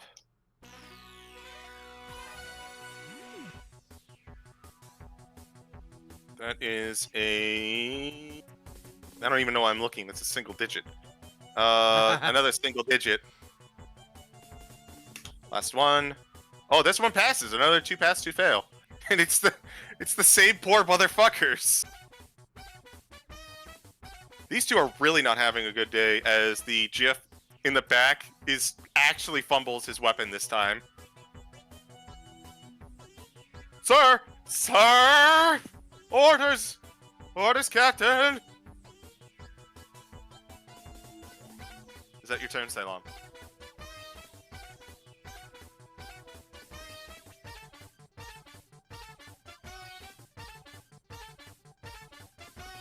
Yeah.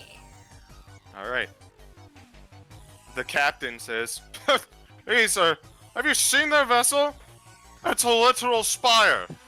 Don't get intimidated by these primitives. And the GIF warlord is going to use his legendary action rallying cry. Which one is the To- warlord for our record? This one. That makes sense. Continue. And he is going to use his legendary action rallying cry to end the fear condition on anyone within 30 feet of him. Oh. Which turns out to be just this guy. Yeah, that's valid.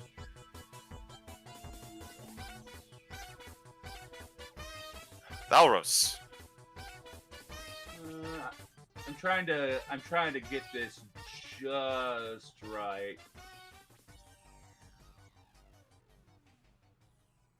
So if I hit this, I won't be hitting Solaire, correct?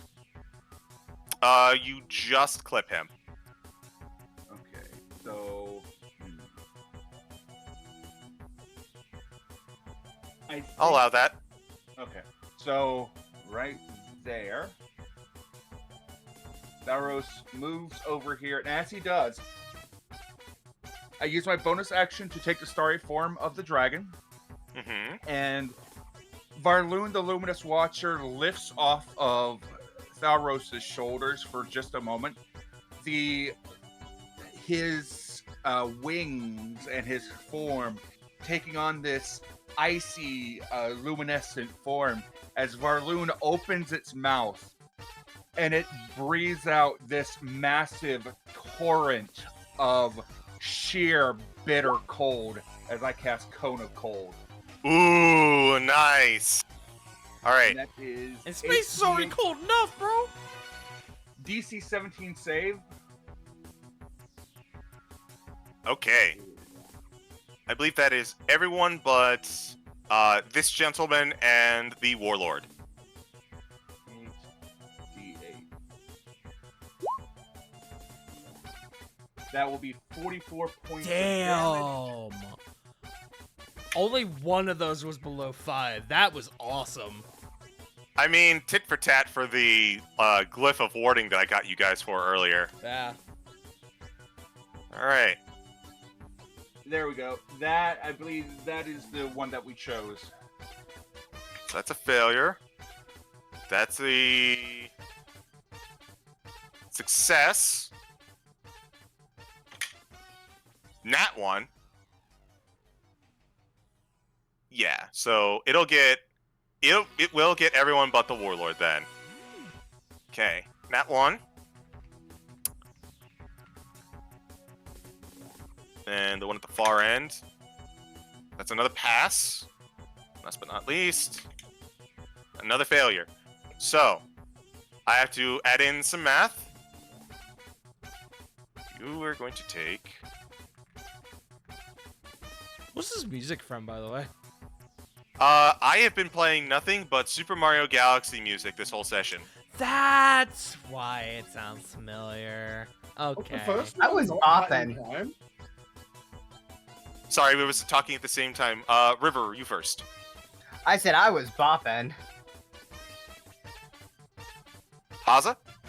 Was that first one not Hat in Time? Nope. That was, I think that one was Battle Rock Galaxy. And this one also took... And then these guys, half.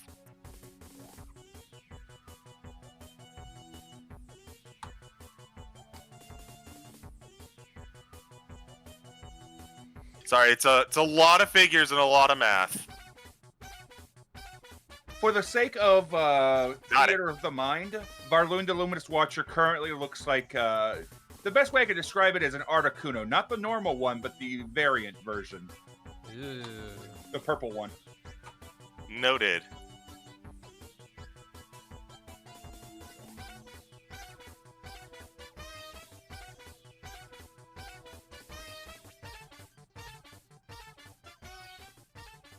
As this blast of ice ruptures out and consumes all these GIF, the few GIF that don't duck and hit the deck as the swarm of ice goes flying. These poor schmucks in the armor have no chance, but they all duck and goes.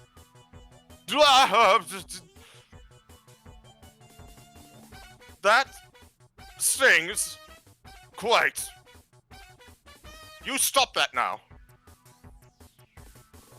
No. I am my turn. You listen to the crew when I ask them, when they ask you to do something. It is only polite. Now please lie down and die. And the warlord at the front. Actually, I need to make sure he's in range.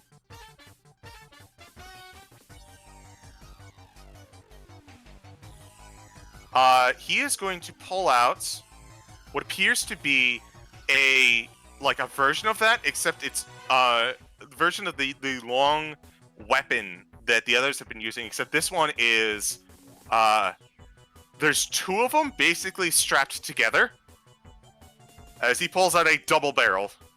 Oh no. However, this is outside his range, so this is with disadvantage. Oh, you're going to need it. That is a 20 to hit you with disadvantage. Me? No, this is aimed at Thalros. Oh. That's gonna hit.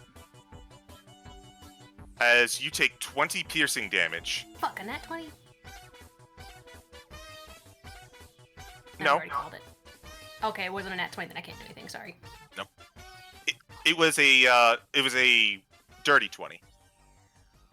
Sorry. You can use but silvery barbs even if it's not a nat 20. If that's what you're getting at, punk. I don't have many left. I didn't get any spell slots back, I'm sorry. That's okay. I just wanted to clarify that to you. I appreciate it. It is now the GIF Warlord's turn. So, the GIF Warlord is going to pull out, or is going to blow the smoke off of his weapon, and he's going to look to his men, and he's going to say, "Come on, men. It's just simple fools. It shouldn't be too difficult. Show me your medal. Show me your medal and see you might get a promotion aboard this ship." And he is going to spend his action at the helm.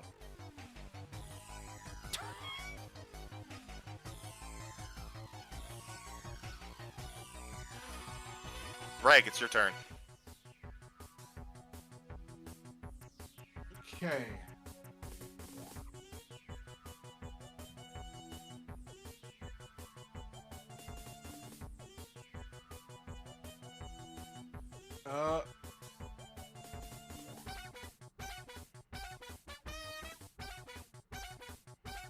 I'm going to run there. And I am just going to...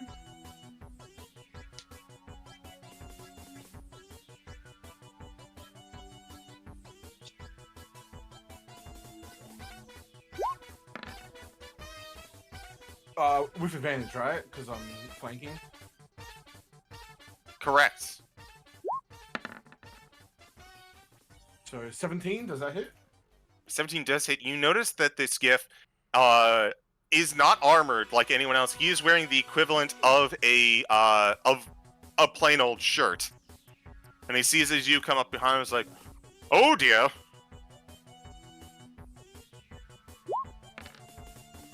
Five. Oh no, 5 damage. Reggie. Damage is damage. Then Also, this is not relevant, but do you remember the time you rolled 1 damage on natural 20? I was remember that. Yeah, that was on my fucking boy Richard, right? Yep. Yeah. Sure was. For those who don't know, it was basically a parody of Richmond for a fucking IT crowd. Alright, so I am going to Shining Smite. Okay. Need to roll to hit first. Still at advantage? Yes, still with advantage. Also, apparently only 4. I don't know what that. Oh, I see. Well, it was a 60. I roll. Yeah, I rolled the hit first. Didn't do the damage. Weird. That's weird. So that's the radiant damage, and this is just the normal damage. God damn it! This is very low. 13. Hey man, damage. 13 damage. total. Correct.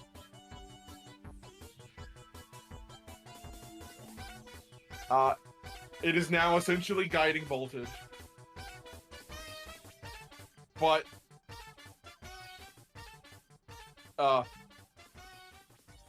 that is for how long does it last again? Until the spell ends. I'll take a look. That seems a little weird to me. Hold It on, just I says- think I have that too. Just, Let me I find just mine. wrote down concentration. Up to 1 minute is what I. Okay, yeah, so he's currently shining. He's guiding bolted. Understood. That's a nasty smite. Yeah, it really is. It's melee guiding bolt. Yeah, but it doesn't go away. It sure doesn't.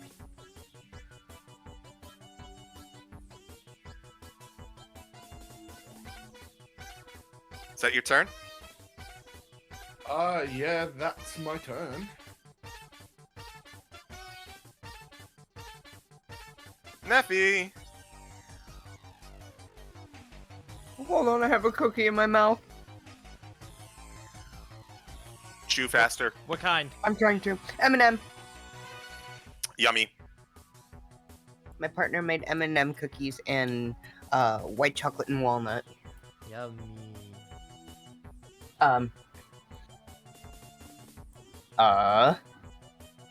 Well, first off, Neffy's going to 5, 10, 15, 20. Here. Let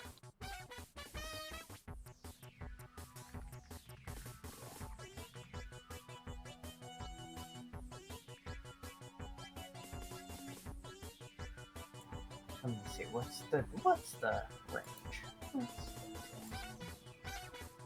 Yeah.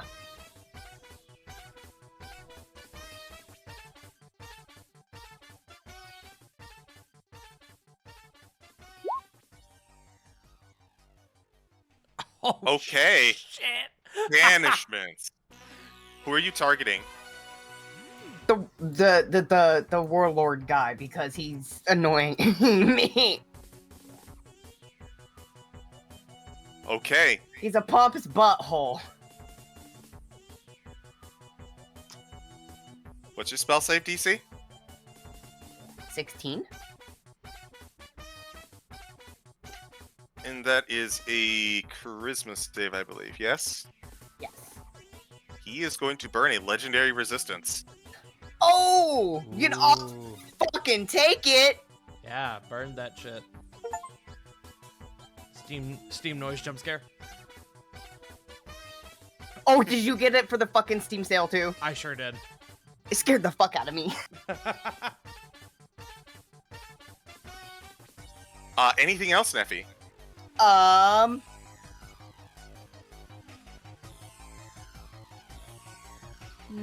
I think that'll be my turn. All right.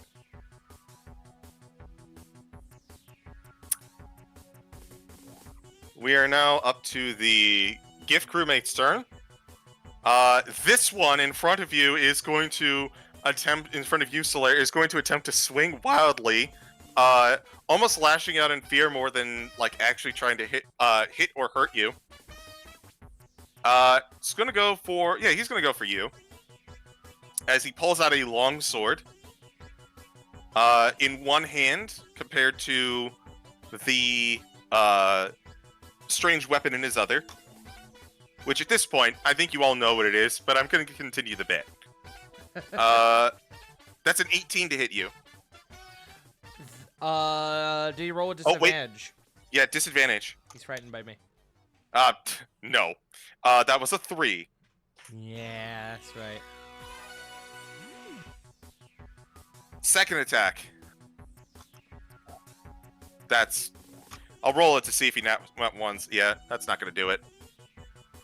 As he is frightened of you, he hits you on your left and right side. He's trying to get to you. It's like, Captain!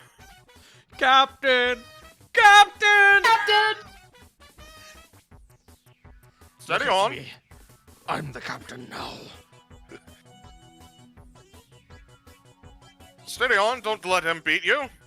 Man who's looking at you directly to face. I think I'm about to be beaten, sir. Yes, by me if you don't kill that one. I should have never quit the Navy.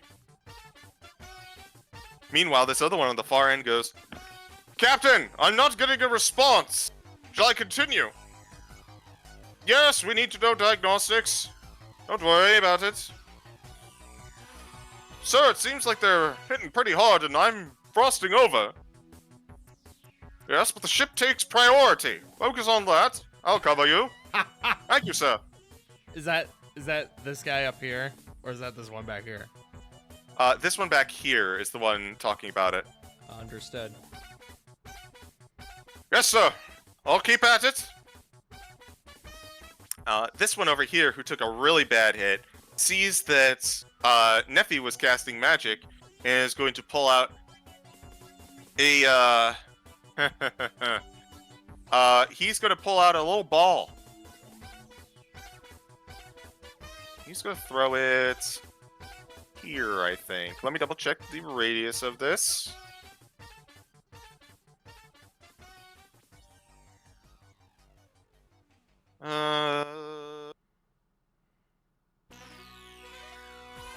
He's going to throw it here. Let me make sure. I don't like that. No, that's not what I wanted. This is what I wanted.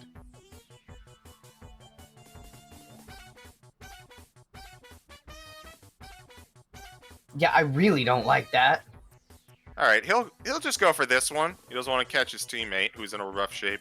I need Silam and I need Neffy to make me a dexterity saving throw.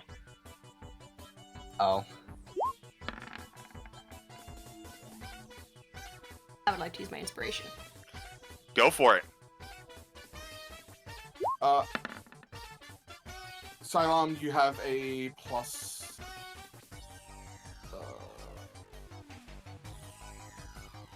What was it? A plus. I think you said it was a +1 last time.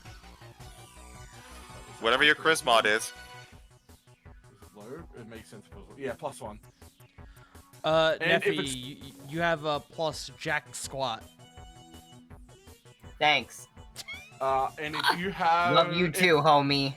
If this is necrotical radiant damage, resistance. It is not either of those, as Silam, you pass. Neffy, Dirty you fail. 21. Yeah, it's a 21. Neffy, you are going to take 17 force damage. Silam, you are going to take 8 force damage as a concussion grenade goes off, putting another rather substantial hole in the roof of the tower. You can hear inside, no, my shingles! Bro didn't get the vaccine. Oh no. That is their turn. The Warlord is going to take another legendary action. Alright. Cover for my men. Let's see. That is truly a frightening individual. Oh, let's see what we can do a little bit. Draw a touch of blood there. Probably not, actually. Let's see. That's a 15 to hit you, Solaire. Sure does not. No, it does not. Up to the shock troopers. This guy is afraid of you. So he's gonna I think I'll go help see about repairs. I think he ended the fear effect on that guy. He is still going to go see about repairs. Valid. But- Fair enough. He is going to issue a parting shot. This one is aimed at... He's going to aim this one at Thalros. These guys suck with their rolls to hit. That is a 12 to hit Thalros.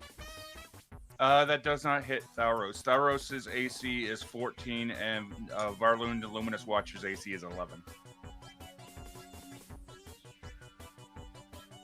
Understood.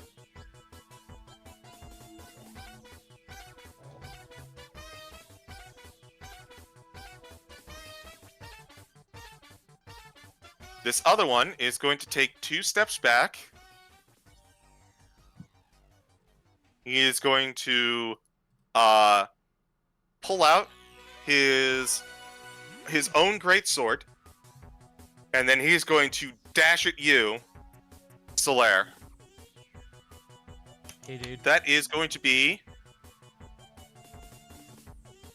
18 to hit you.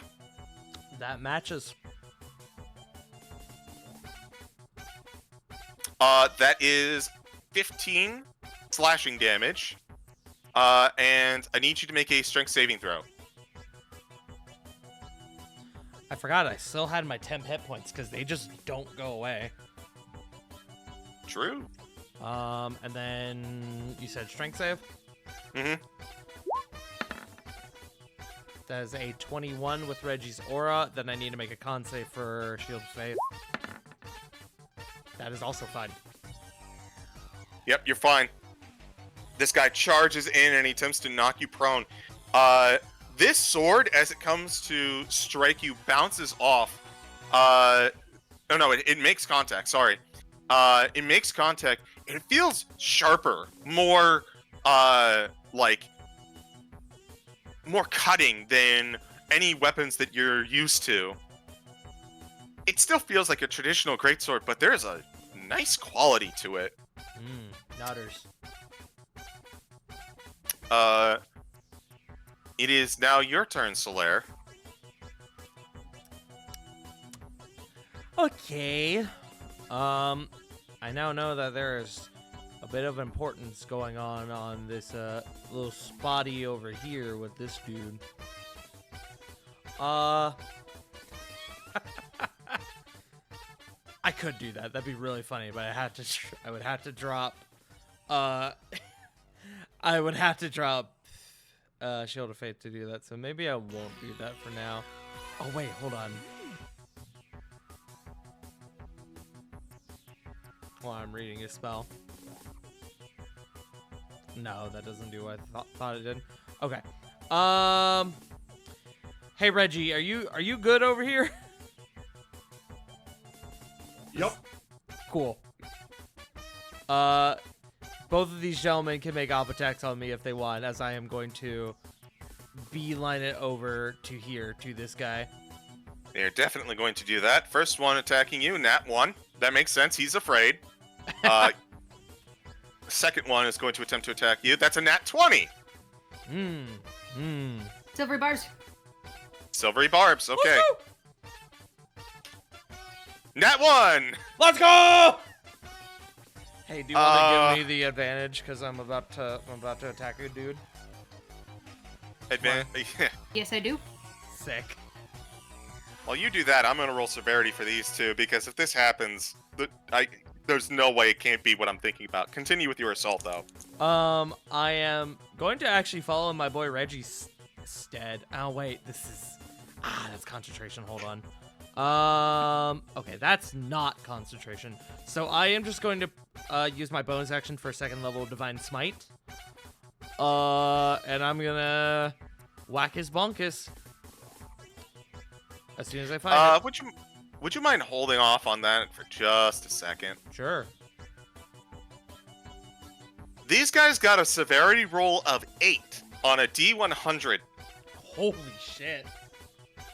They are going to, Looney Tunes style, attempt to attack you and hit each other with their greatswords. Let's go!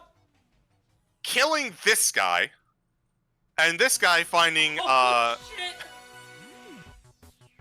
very rough spot. Damn, that was my load-bearing token. Shit. No! It's alright, he's Your initiative bearing token. my initiative-bearing token. I need to calculate for this guy. Yeah. Okay. Continue with your turn.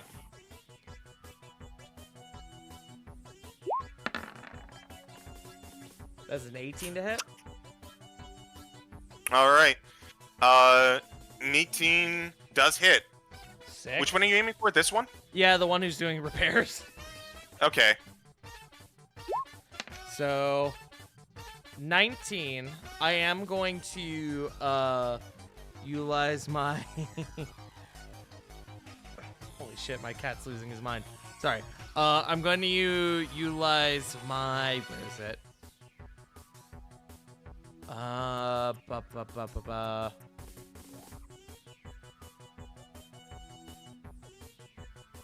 Sorry, I'm trying to find it. My Savage Attacker. I'm gonna just try to fish for extra damage at this point. Alright. Okay, we'll take the 19. Mm-hmm. Then, because I did the Divine Smite, is then 3d8 on top. For 11 damage.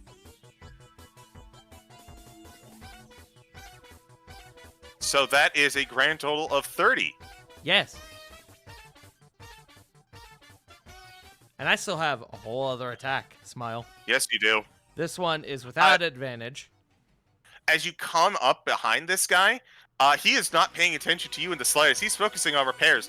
You catch him mid-arm swing, putting decimation straight into his back shoulder blade. Like, and he opens up his mouth, and you see his pipe fall out of it and then start to drift away. It's like, oh, no! My smokes! I'm sorry, I couldn't help but notice you're doing something vitally important there. Allow me to help!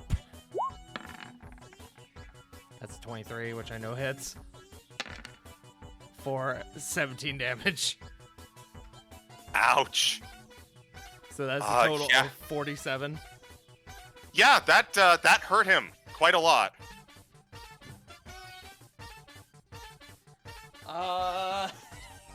That is... Sorry, I'm also antagonizing my cat because he's losing his fucking mind right now. That is action. That is bonus action. That is movement. That is my turn. Xylom.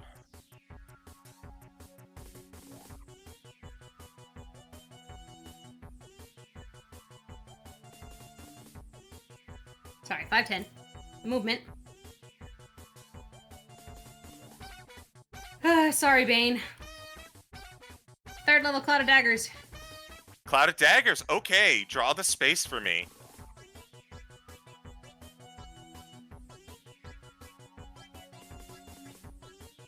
So 3rd level, so this will be 64. Okay, on these two. Roll the damage. It just happens.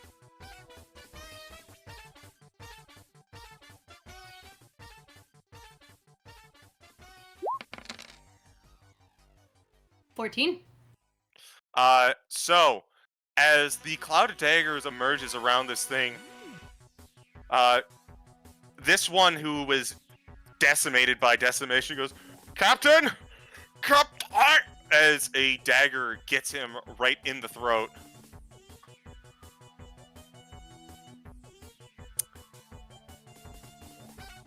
This one is still going to take 14 as it begins to shear through some of his armor. Bardic Inspiration to Thalros. All right, Thalros. And then I have my, I think my Agile Strike, so I can smack the guy in front of me, right? I believe so, yes. What's a good bardic inspiration? Here you go. You're the champ. And I have a question. Mm-hmm. Because my ally's within 5 feet of me, can I add my sneak attack on it? Yes. Gotta hit first, though. You right. Nat 20? Oh, dear. Yeah, you guys are doing really good so far. 10. Did you roll for crit? My sneak attack has the crit thing on there. I don't know what the other damage is. Is it another D6?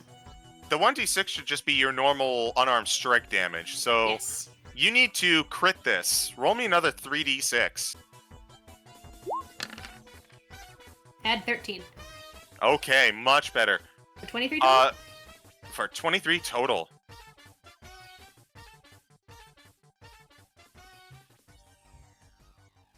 These guys have got hit really hard with that cone of cold and have not really recovered. At least these grunts have. Is that your turn? Yeah, bonus action, reaction, everything. Alright. The end of your turn. The Warlord, seeing that everything is going a little sour, having lost 2 men, goes, oh, jeez. And they were, what? 365 days from retirement. Oh, what will I tell their widows? Oh, maybe a severed head would provide it. And they're going to use a legendary action. They're going to take a shot on you, Neffy.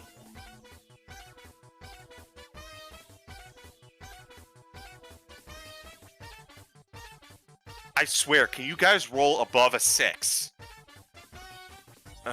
12 to hit you, Neffy.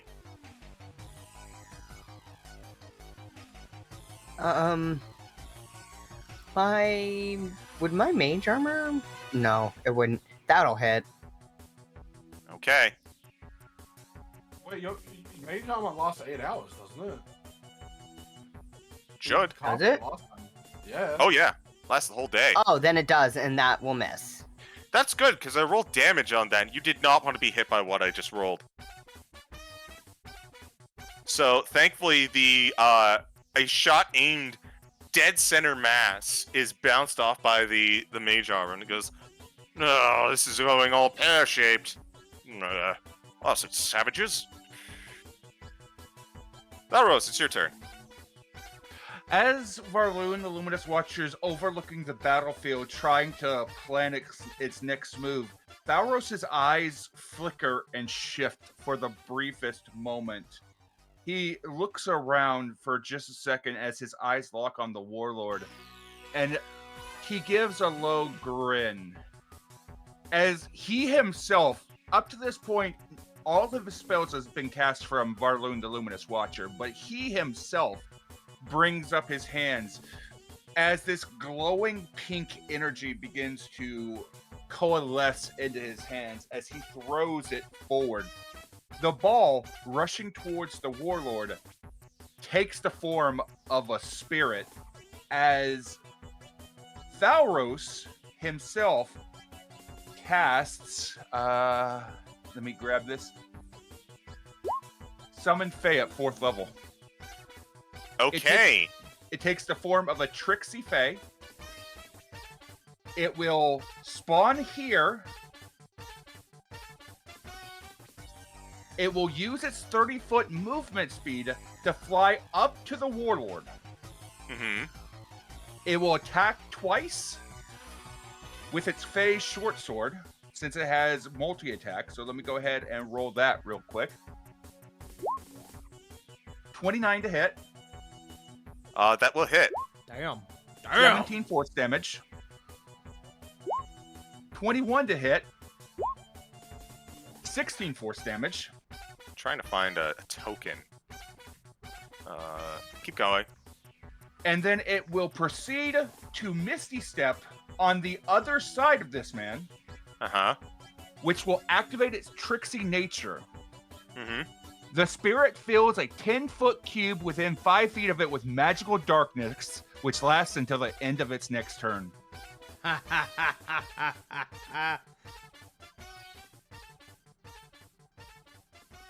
Okay, so do me a favor and count up the total, like, count up total damage for me, and if you would be kind enough to also draw the darkness for me. Absolutely.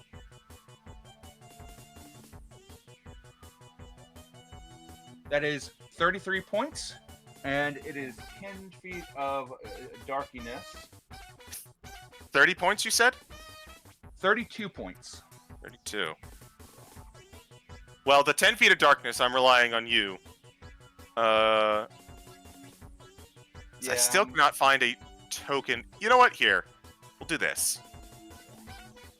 Here, I got a token It if you want, looks- CG. No, I think this is actually appropriate, as your Fae takes the form of the fairy dragons that you saw in the house. Let's see. There's a way to get it to stick. Just draw a circle. I got it to stick. Fade delay linger. All right, you should be able to move the Fae creature. It already used its movement getting up there, so it's stuck for right now. Right, but you should be able to move it. I mean, the token. Here you Correct. go, CG. I got something Okay. for you. That is the end of my turn. You know what? It is the old token. I'm gonna do it anyways. Good, do it anyways. Excellent. Yeah, I have to. You've given me a gift this day.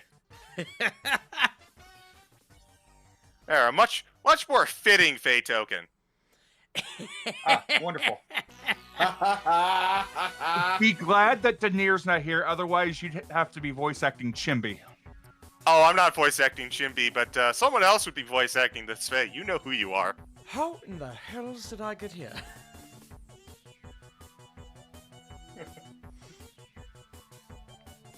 Welcome to space! Again? Yeah, again.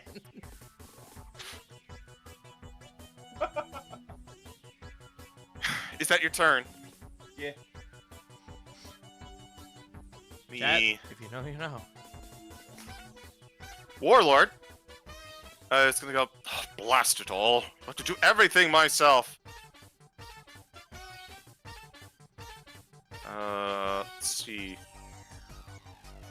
As he's going to use his own legendary action to move out of the darkness.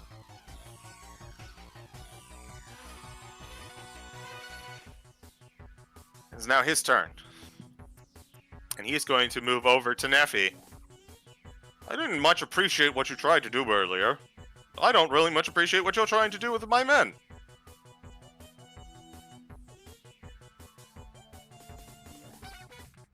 Do you have a response, Neffy? I couldn't think of one off the top of my head. Oh, silent type, eh? Oh, very well. I suppose something silence in space. And he's gonna pull out a Morning Star.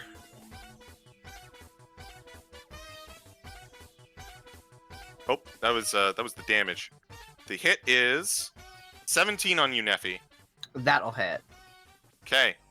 For 17 damage. What the fuck is Corbin doing here? You just noticed? Sorry, my mom asked me a question. Sauron summoned him.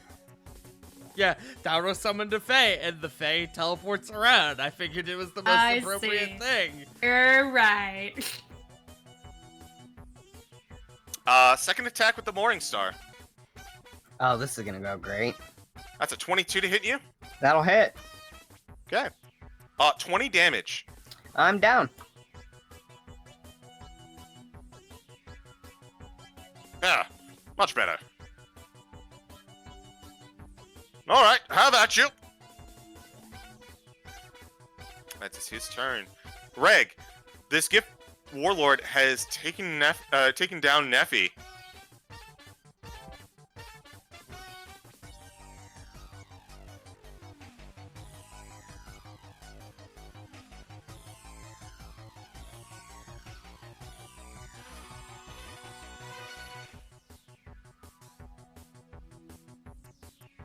Alright,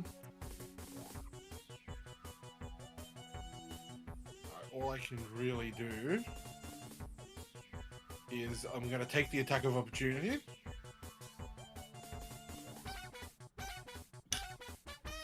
That is probably going to hit. That is a 23 That does hit. or 13 slashing. More than I thought. Not a big deal though. I'm still in triple digits. I'm going to look over to Thelros and like, go Thelros, get her up, and then I'm going to ensnaring strike. Okay, ensnaring strike. Let's go. I don't know why advantage is on. You know what? I'm gonna burn my inspiration, so let's just say that I get the advantage. All right, we'll just take the 21 then. Let's see. So we'll go ahead and roll damage first. I will make the strength save on his end.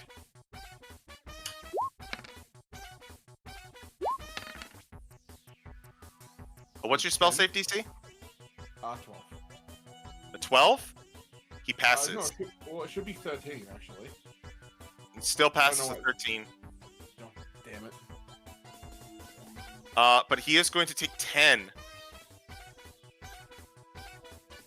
Hey CG, just a real quick point of order, just before I forget. I wasn't away from my desk when it happened, but when that guy in front of me died, I did regain 10 hit points from Noted. Dark One's Blessing. Understood. He is going to pass as he shrugs off the attempted restraint. He just kind of like restrains and then kind of compacts himself and then almost flexes it off. And want a hand-to-hand combatant. Excellent.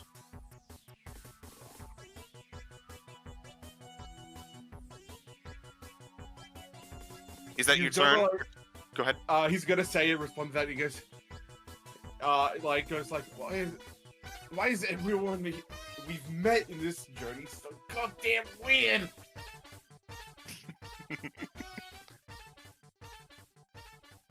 Do you have another attack? I do have another attack. I was just about to end my turn there. Jesus. I'm just gonna swing. 17. Does that hit? A 17 does hit. Fuck. Can I just stop rolling fucking ones? That's I know, bro. I'm so sorry. My damage has been shit. happens to everyone. Is that your turn? Yeah. As a legendary action, the Gift Warlord hears your call and says, "No. Let's not worry about that." And he's going to aim his strange long object at you, Thalros. All right. That is a 24 to hit you That's a hit. for 42 damage. Damn! What the fuck?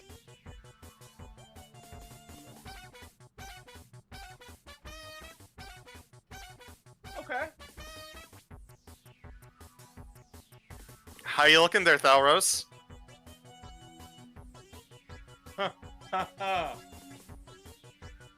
As this blast slams Thalros in the chest, there is a torrent of blood that just gushes out of his chest. Varloon, the Luminous Watcher, takes to the air for a moment as Thalros stumbles and drops to a knee, heaving, coughing up blood. But it takes a couple long moments as he stands back up, a fierce determination in his eyes. Thalros is still up, even after the 42 damage. Nice. Me.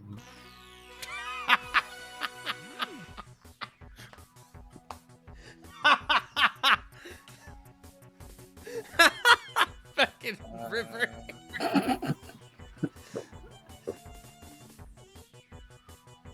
Don't mind me.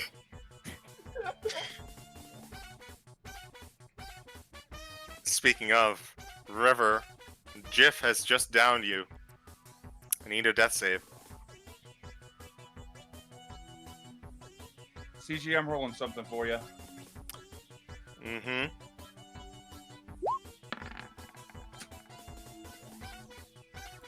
$18. You pass the death save. That's one success.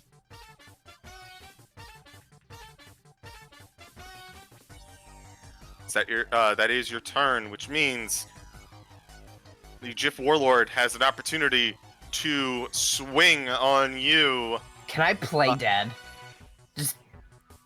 Can I you're just still make it down. seem like I'm not breathing? There's no acting here, I will say. You have to pass 3 or get a nat 20 in order to stabilize. That brings us up to, not shown on the turn order, but the crew members, which at this juncture are interrupted because the Giff Warlord is going to turn around and crack you across the face, or attempt to crack Regulus across the face. That is cocked. Cock. 18 to hit you. Does not hit. Does not hit.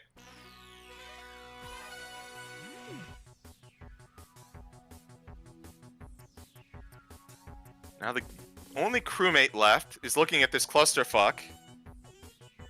At least he would be, but he's gonna walk out of the darkness. He goes, "Blazes, where did that come from?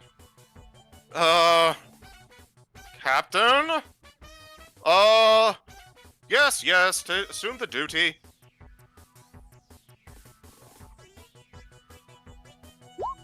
He's gonna move over here.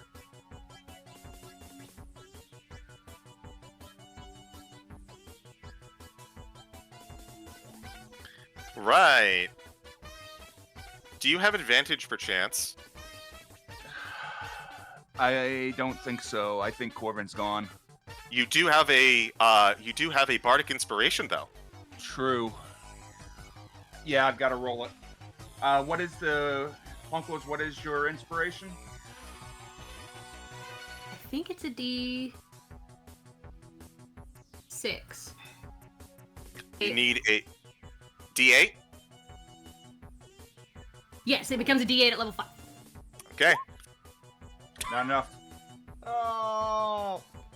Sorry! It's all right. I get paid for cameo time. So long. Bye, Corbin. Bye. Fucking Corbin's owlie? Fuck that. Get him out of here. Getting paid in exposure. No, we actually pay him. Fuck that. That's true.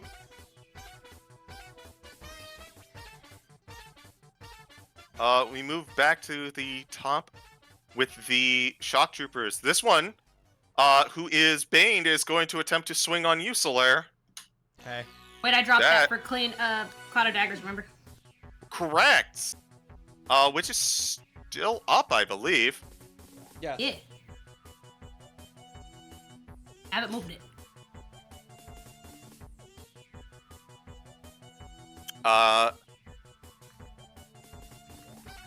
So, he knows he needs to get out of there. So he is going to sidestep over here to leave the cloud of daggers. And he's going to swing on Solaire. Solaire, that is a 21 to hit you. That will do it. No, my temp HP. 14. 14 slashing. Okay. The second one is dealing with Silam.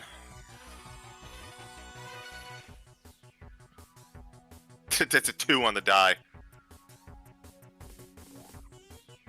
As they are in combat with the two of you, the Gift Warlord is going to go for one last swing on Reg. Not even close. That's a 14.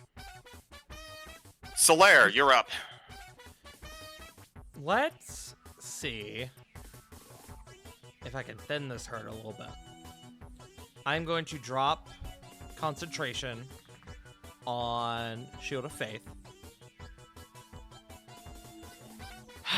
Do I want to do that, though? That takes my action. Hold on. No, I gotta keep up with Old Faithful.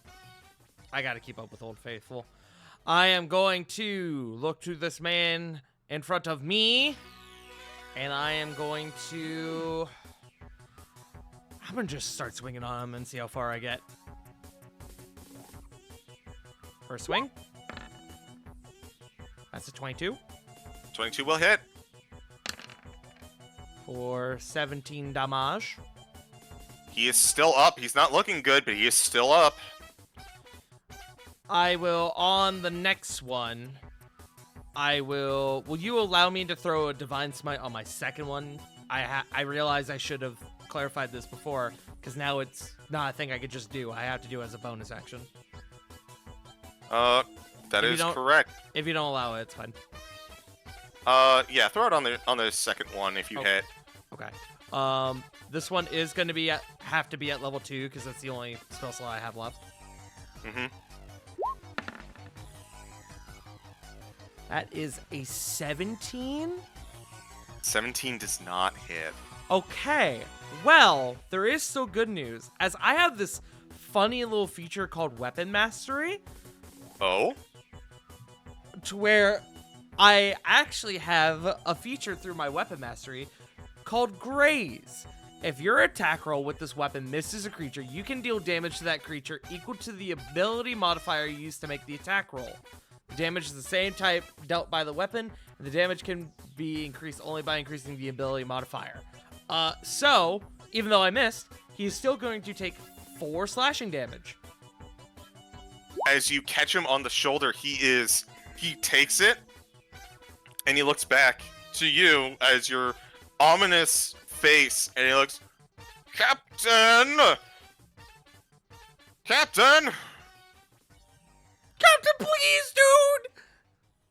And at this juncture, the warlord kind of looks on over, and Reg, you see kind of a look in his eyes, like, right then.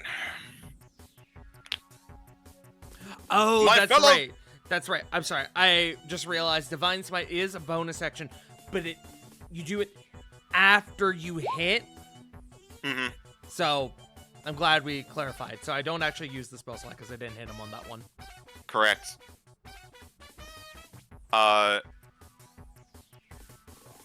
Is that your turn, Solaire? Yes. I'm sorry. I interrupted the captain. Right then. My fellow Gif, it has been an honor and a pleasure. Make these bastards pay. And the one at the helm goes, it's pronounced Jif, sir. Let's not start that argument as we're about to go off into the deep.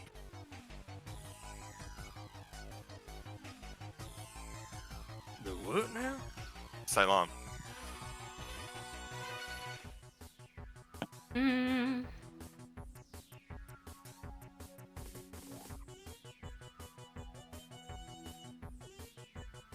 We're gonna move the cloud of daggers over here. Okay, he is instantly in it, so he takes the damage.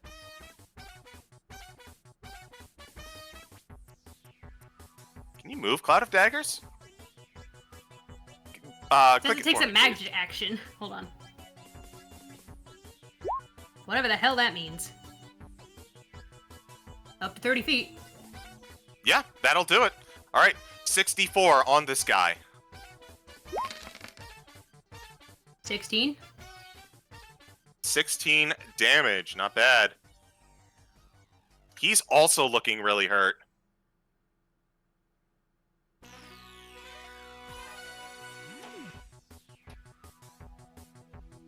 We're gonna inspire, Reg this time. Bardic Inspiration for Reg. Yay. And a thwack to this man. Hopefully. Earned your inspiration, so there you go. 21? 21 will hit. No sneak attack, just normal. That's fine. 8 bludgeoning to the face. Ooh, not bad. So that is. Both of these guys are really not holding up well. Toin. Thalros. Thalros grabs a chain from his belt. I have a question for you real quick. Given the amount of damage that I've taken, and given the sheer amount of adrenaline that's pumping through me, Mm-hmm. do you think it's still holding, or do you think that it's starting to wane? Oh, it's definitely starting to wane. Okay. So, Thalros there is something different in his eyes at this moment as he starts to wrap this chain around his fist. As a bonus action, I will deploy, narratively speaking, Varloon the Luminous Watcher to Nephi to cast Healing Word. And that will be 2d4. Plus my spell casting modifier, which is 5. So 2d4.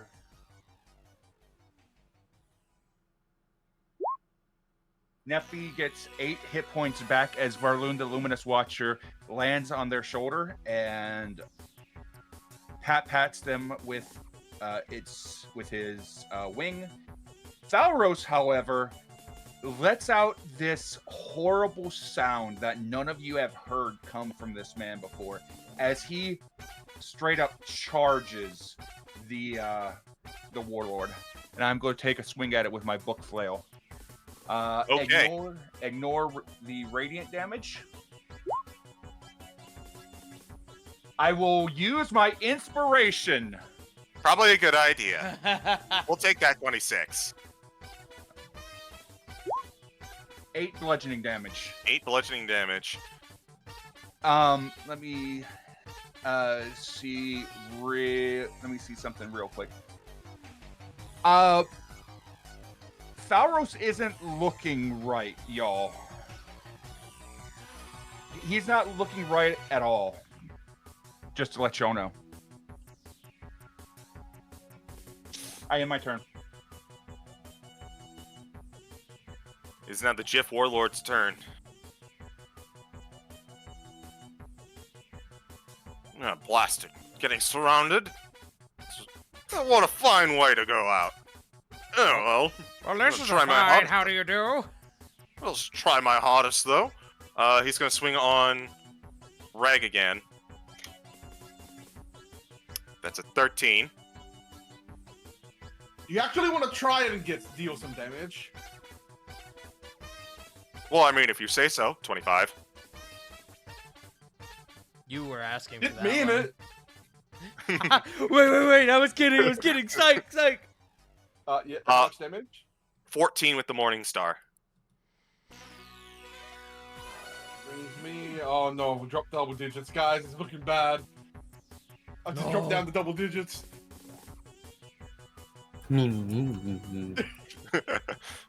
Bitter River. I like that Solaire and Reg are two halves of the same coin. One is built to tank, one is built to fucking dish out damage. I picked the farmer background. So like I have tough inbuilt, so it's like having My tough God. and- yeah. He's Having a tough massive wall. and plate armor and shield master and heavy armor master. Oh wait, sorry, hold on. Beautiful. What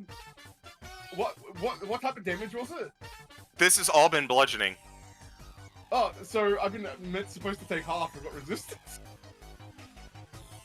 Oh, I'm sorry. I thought a Morningstar was bludgeoning. Apparently it's piercing? Because of the little spikies, but it's still I still get a resistance to it. So I'm on. I'll take the previous one, but I'll half this one. Alright.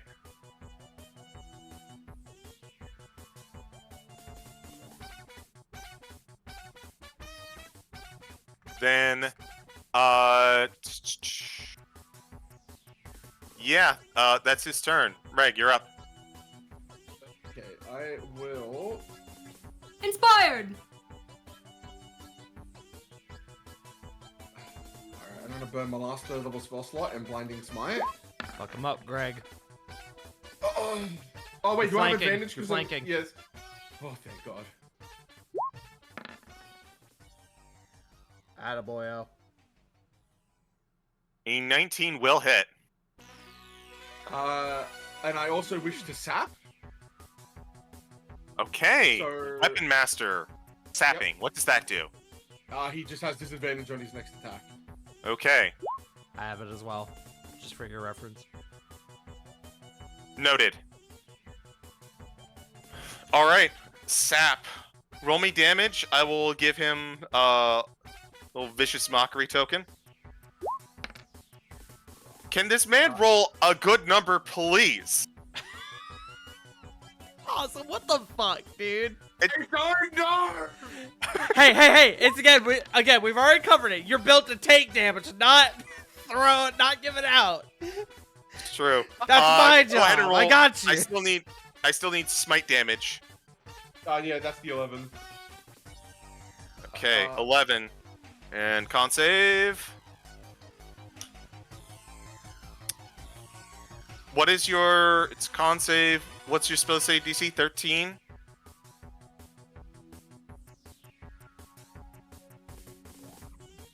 That is going to... That is going to pass. But he's still going to take that 11. So a grand total of 16 on that swing.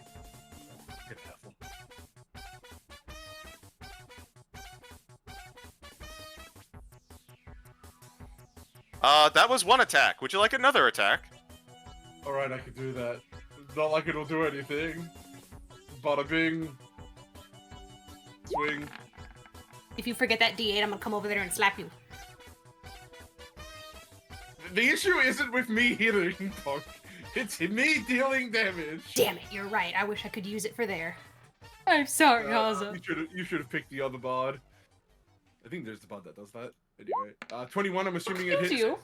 Absolutely. Hey, good damage! Let's go! I think that's the highest. That's like the highest number I've rolled on a damage die this entire game.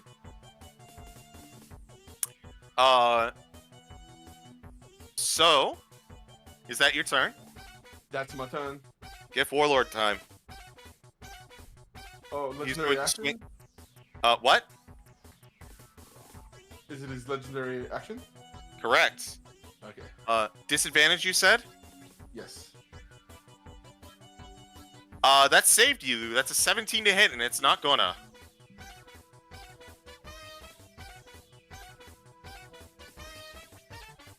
Neffy, your turn.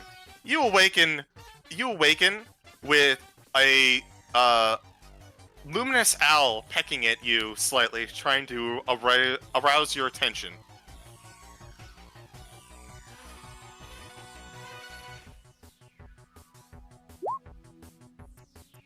Yeah. Yeah. Neffy is getting the fuck out of there. And I can go up to 30 feet, so 15, 20, 25. We're gonna come back.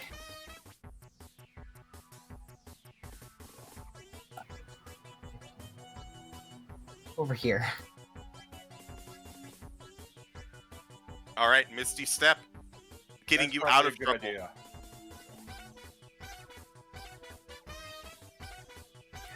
Oh, that's a bonus action! Sure is. Now you can't cast another leveled spell, but you can totally cantrip.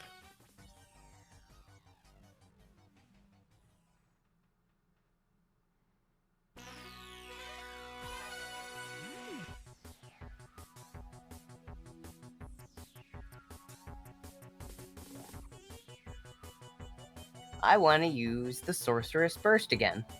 Do it. Who you aiming for? The one that's just straight in front of me is going to be the easiest. Very well. Roll the hit. Oh wait, yes, ranged attack. So roll a firebolt. 24. Absolutely going to hit. Roll 2d8.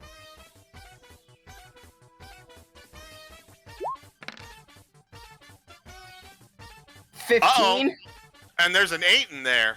Oh, so I get to roll another 8. Oh, that was so fucking close. What type of damage is it? I'm gonna go with cold. All right, as you blindside this this GIF on the other side, and you send the bolt into his helmet. Cylon, you're looking forward, and all of a sudden, there's just this burst of ice that is protruding from the few open bits of the helmet, and he just falls forward.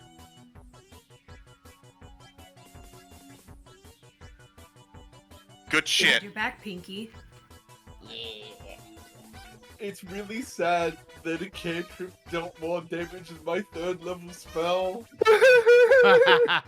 Wah. That is my I believe- turn. That's your turn. We're up to the helmsman, currently subbing in helmsman. He is going to pull out his weapon. He's going to aim it at he's got a lot of target. He's going to aim at the healer, or who he sees at the healer, but he is rolling disadvantage because he has one hand on the steering wheel. That's probably not going to hit. Maybe.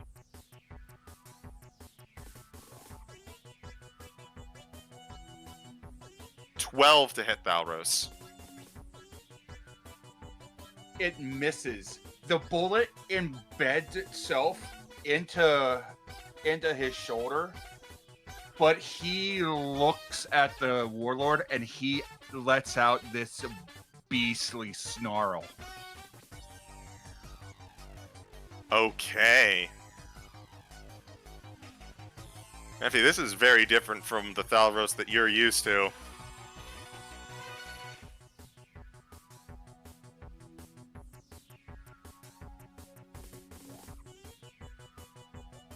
Is that your turn?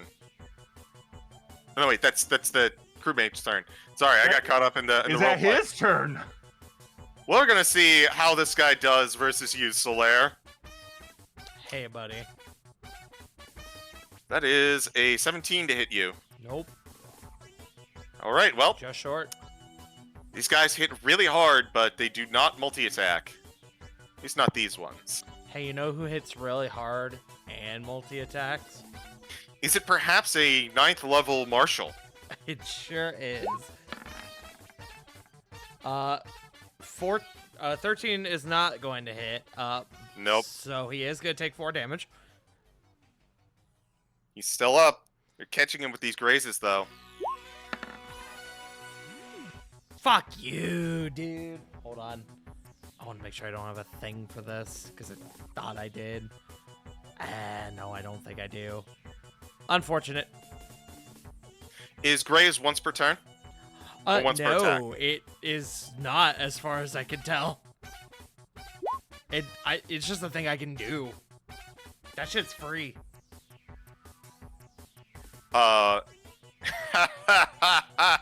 Okay. Please, tell me the funny words, Magic Man. No, I'm not gonna tell you the funny words, because I'm saving that for someone else. However, Okay.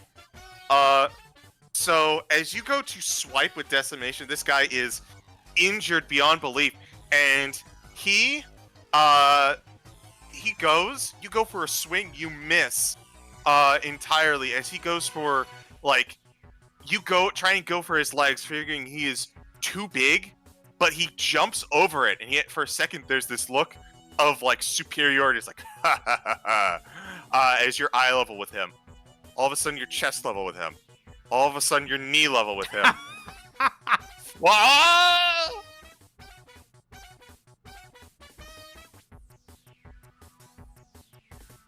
It's not your turn.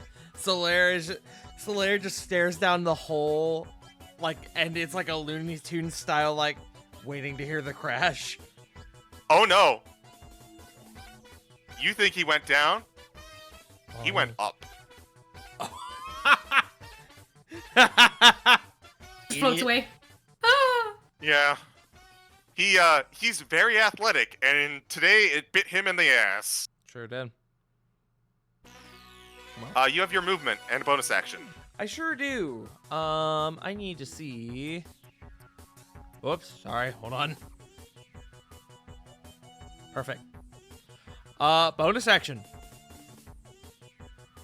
Hey, buddy. Popping right up next to this guy with Misty Step. All right. Misty stepping. Action. That's my turn. You know what trumps bonus actions, though? Is it legendary actions? It is. He's I swinging hate on a it. reg again.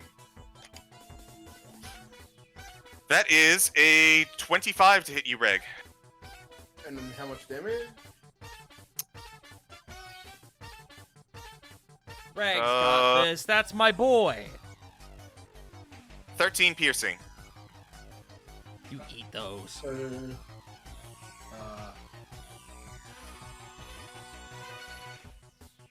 So, sorry, I made a mistake before. It's reduced by my proficiency, not resistance. So I believe I should add it. We're learning. We're learning. Okay, so what's your proficiency? Like 3, 4? 4, I 4. think. So 13 damage, you said? Yes, so 9 to you. Cylon, For my action, I'd like to move my cloud of daggers. where are you putting it? Oh no. Nowhere to go. Oh no, bitch he's boy. at the helm. Nowhere to go, bitch boy. Roll damage. 13. Yeah, okay. 13. He hasn't actually taken a lot of damage this combat, so... He still doesn't look good, though, because he took a hit from that cone of cold. What else you got, Cylon? Inspire Solaire and whack this man in front of me with advantage because I have an ally within 5 feet. Correct.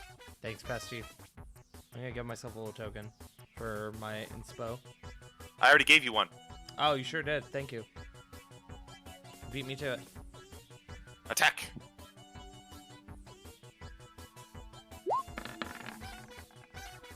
$18. An 18 will hit.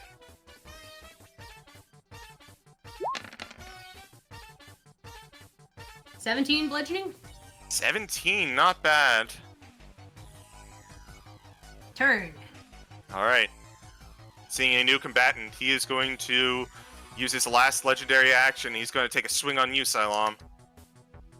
That's horrific. That's a 3 on the die. Thalros. The shift isn't subtle. It's not quiet. It's violent. Thalros' body tenses, his breathing deepens, and his serene, carefree demeanor collapses like a rotting tree into a storm. His face, once open and naive, hardens into something cold and ruthless.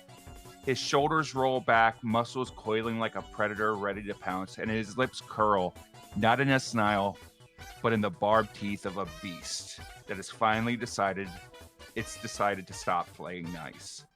Varloon the Luminous Watcher is panicking as it's trying to get back to Thalros, but Thalros swats the beast out of the air as his form begins to shift and grow. I use my last 4th level spell to cast Polymorph on myself. All right. What are you casting? I take the form of the Great Ape. Okay. DK Donkey Kong. It wouldn't be a CG D&D session without a monkey somewhere in it. True. And he looks at this warlord with unfettered hatred in his eyes as he opens his mouth and lets out this horrific bestial scream as spittle and all manner of nastiness just flies out in front of these people. That is the end of my turn. All right. Come up to the GIF Warlord. Seeing the new problem arose, he goes, "Wow, this really turned out to be quite the final voyage. Hey, you know what to do." "Hey, Captain." "Alright then, big guy. Gonna move back here. Didn't think this should be my last hunt. Hold still." He is going to pull up his double-barreled long thing that you don't know. His double-barrel mystery object. Yep. As an 18 to hit you, Thalros. That's a hit.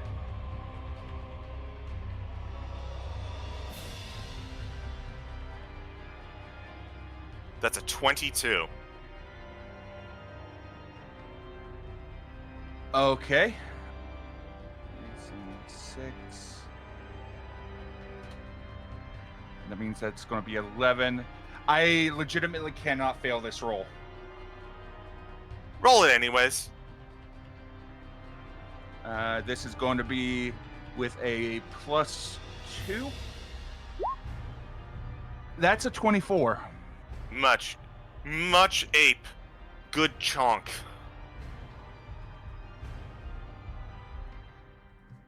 That is his turn, as he's going to hold his ground. Reg, something wrong with Thalros, but you're a bit focused elsewhere. I'm going to quickly turn back and yell Neffy, is this normal?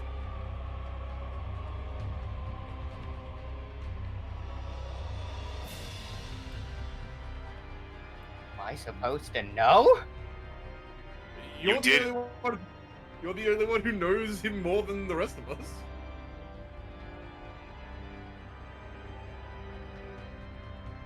Was he like this when you were in that strange dimension, Neffy? Hey, that was a long time ago. Can I make a history check? I'll answer this one for you. It's all right. Not even close. He was dopey this entire time. Or that entire time. Neffy shakes her head no, rapidly. No, this isn't normal. Okay. Problem for later. And then I'm going to flank the gift. And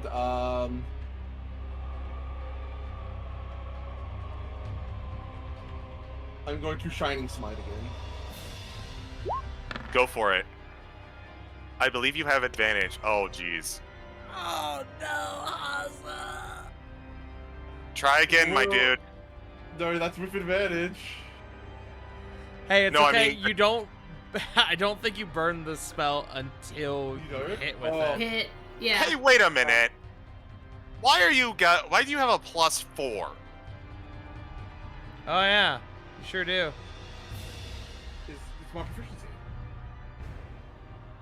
Yeah, but where's the rest of your attack? Is it not? You're rolling He's just putting the it in- spell, so it's just the d20 plus 4. There's Oh no my like god. stat Okay, on so it. You that's need to roll roll your your silver- You need to roll your sword and then do the spell after. okay, Mhm. so let's just say will 11 hit? 11 will not hit. You had a D8. Actually, Uh, I'll roll yeah. my bardic.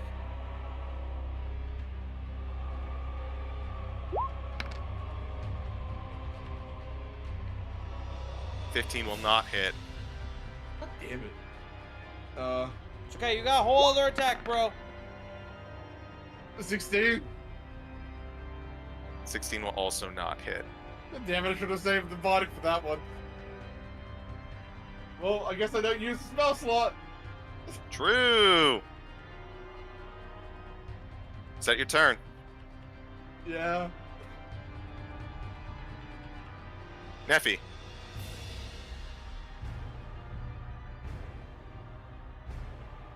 I'm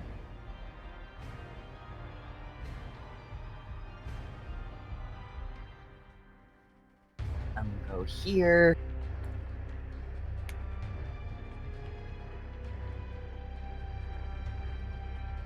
And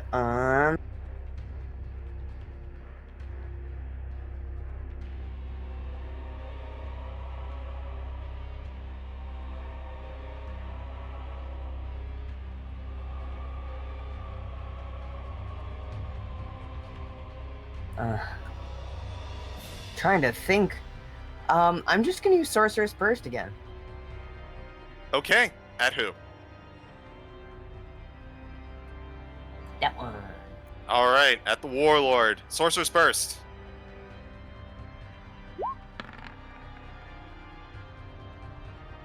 A 17 does hit. That is his AC. Roll 2d8. Nice. Let's go, Neffy.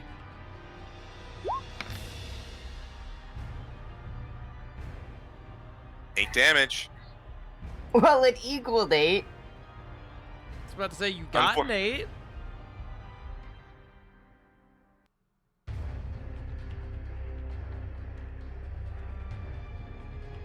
Is that your turn? Yes. All right. The last gift crew member. He's going to look to you, Solaire. He's going to see the terrifying visage. He is in the Cloud of Daggers. He is in the Cloud of Daggers, but it won't take hold until afterwards. Understood.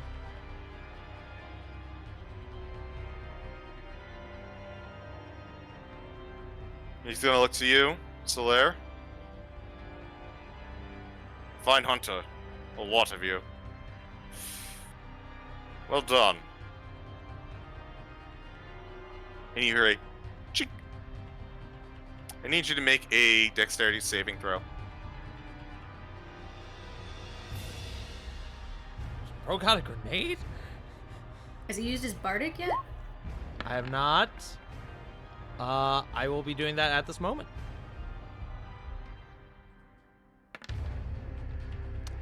Uh, 14? A 14 fails. Okay. As you are going to take 13 force, and this guy is going to self-destruct.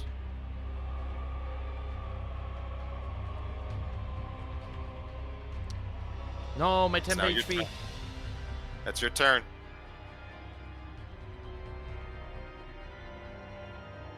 Solaire's just gonna look at the guy who blew himself up. Huh. And I'm gonna... How is the wheel doing? What wheel? Ah, excellent. Great. Well, problems for later.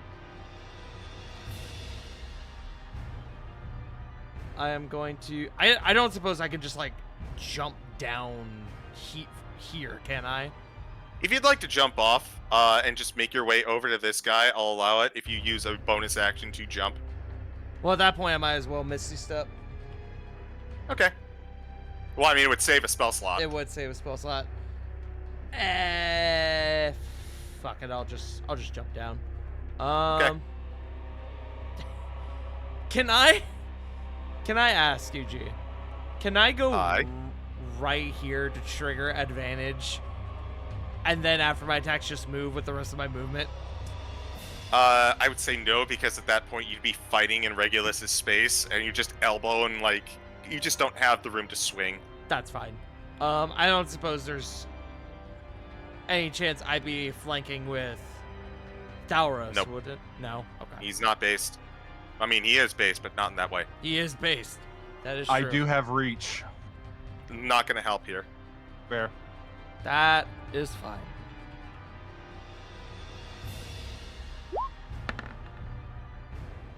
That was a weird roll. That was 16. 16 will not hit. 4 You damage. do have a bardic, though. I just used my bardic. Oh, right, you did. I used it for the explosion. Graze, I believe, yes? Yes, 4 damage. Roll me a con while you're at it. Like a con save? Oh, yeah, that's right. for concentration. Yeah, hold on. That was with no modifier. I don't know why I did that. That's 11. Okay, so you're fine. Yeah. Second attack. Yes. That's 27. That's absolutely going to hit. This is the one that... This is the only one that hits, so I'm just going to try to fish with... for damage with Savage Attacker. 19 it is. 19. It's not looking good. Which is why, after you, with your movement and your bonus attack, I assumed that you were done. Mm-hmm. He's going to attack you.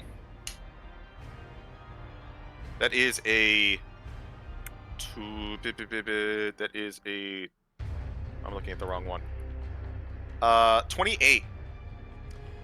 Yeah, they'll hit. I'm gonna hit him back with a level 2 Hellish Rebuke. All right. You are going to take 9 piercing, and then Hellish Rebuke. So, deck save for 13 fire damage. You said how much fail. damage it was? 13? He's taking 13, you're taking 9. I'm taking 9. Silam.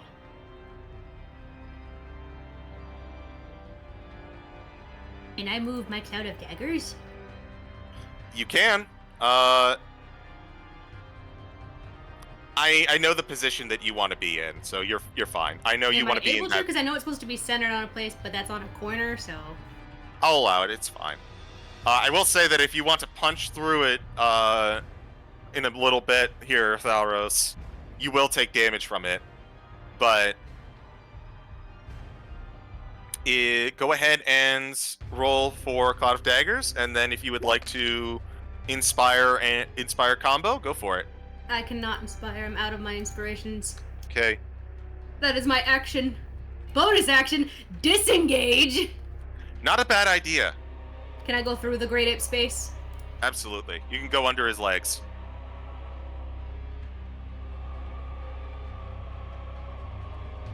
Toin.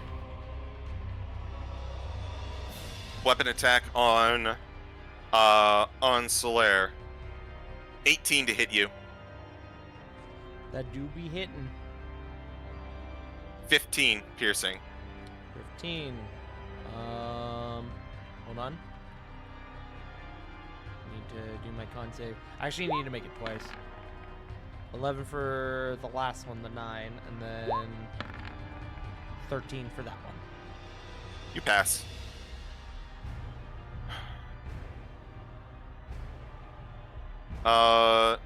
Yes. Thalros, your turn. How much damage am I about to take? 64? 14. Yeah, 14. Cool.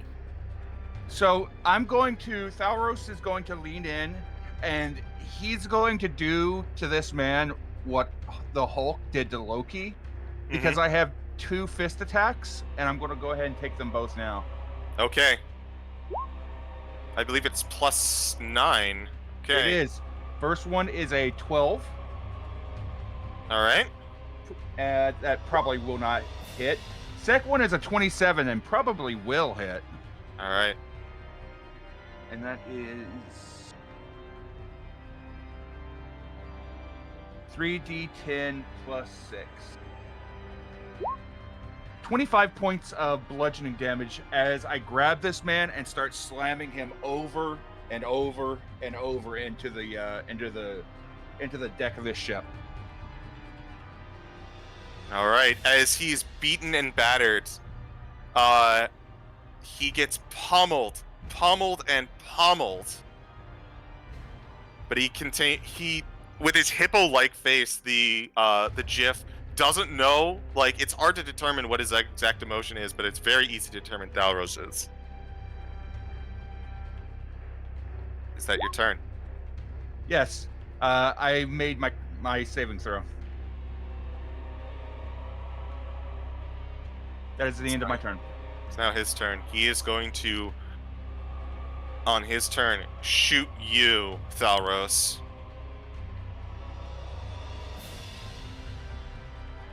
Smile on it. Oh, that is... I don't know why I used that. 24 to hit you. That hits the giant, the great ape. 19 from the gun. Oh, I said the forbidden word. Well, now you know what it is. Shocker, I know. The double-barreled something boom tube. Mm-hmm.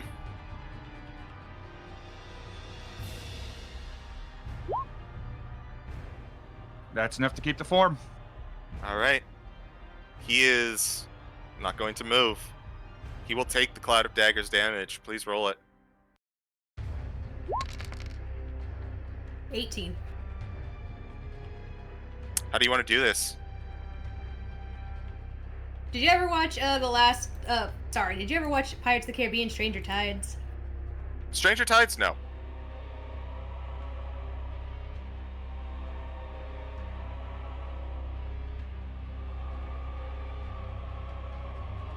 He gets torn to shreds by the Fountain of Youth, basically, but I want that just melting him down.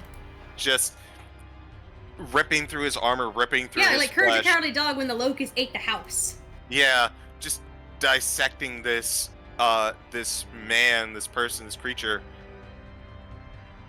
And with that, he is 4. I will go home. I have things to do and people to kill besides you. Better people to kill. It's true. As Thalros, you are almost blinded in your form, but as the calm approaches, Thalrune, the Luminous Watcher, appears before your face and just makes eye contact with you and keeps the focus on you. And you feel whatever that was ebbs away, returns to your usual focus. And at this juncture, Stonky appears from outside. It's like, what? Look at the find that you've all had! Look at this thing! And as you all look about a job well done, that is not where we're going to end the session. As, what is keeping the ship up now that the thing has been exploded? You begin to start to fall.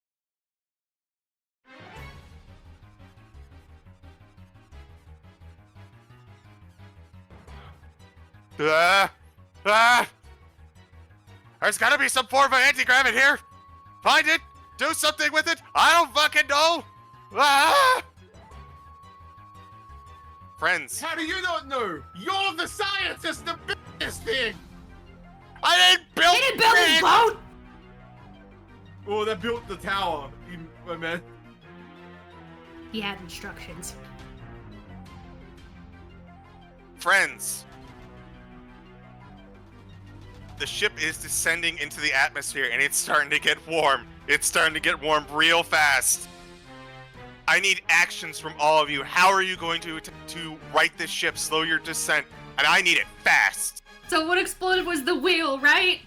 What exploded was the wheel, but the ship had been taking damage from the initial collision. What the extent of the damage is, you have not investigated.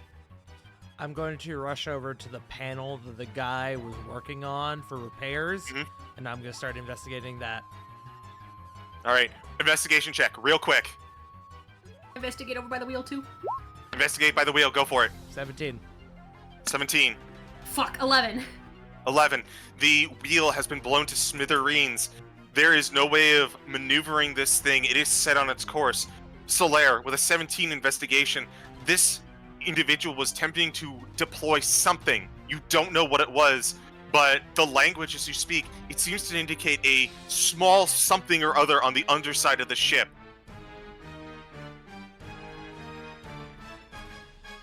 Wait, I'm sorry. One more time. So the anti-grav is controlled by something underneath the ship. The anti-grav is shot. This guy was trying to fix something that is on the bottom of the ship. Oh. Based on what you're reading. I see.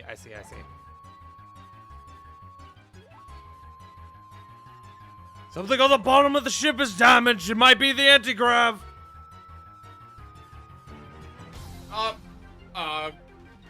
I'm gonna rush downstairs, see if I can find it. Survival check. Now, for my reference, is it under the ship or is it just like On the bottom of the hull. On the bottom of the hull. Okay. Fuck, so we gotta go on the outside of it. Can Thalros swing down? He's big. Oh. You've never been inside this ship. You do, however, manage to navigate your way through it at the loss of precious time. It's beginning to get hotter. It's beginning to start to burn. Thalros, Nephi, this information, what do you do?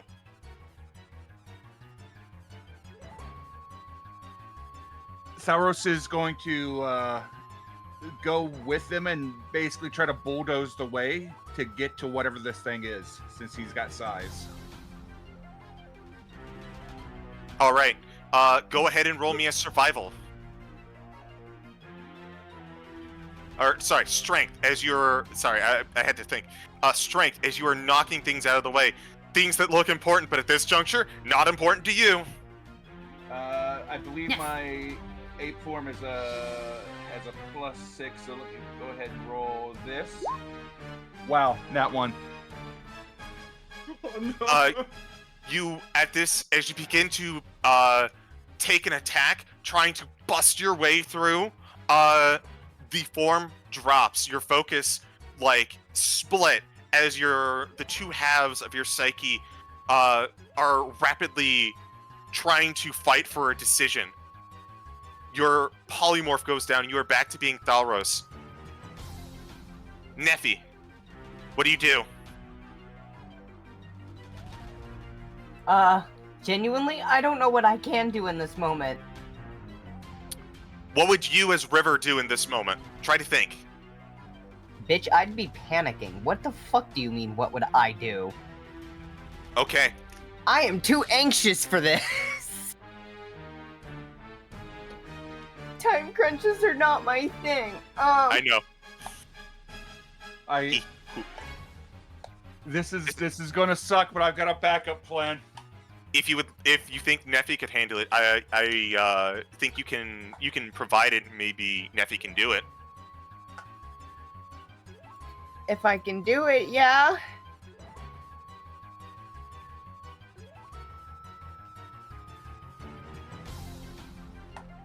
Bob, Yeah. do you think Theme. that? Do you think Nephi No. can do it? No. Uh, Okay. No.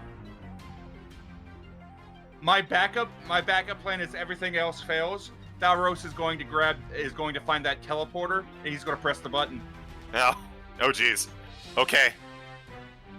A round goes by.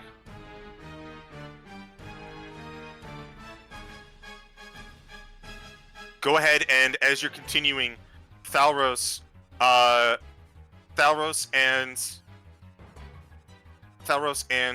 Reg, survival to navigate or strength to try and make your way through. I'm going to survival. I'm 24. gonna stop this.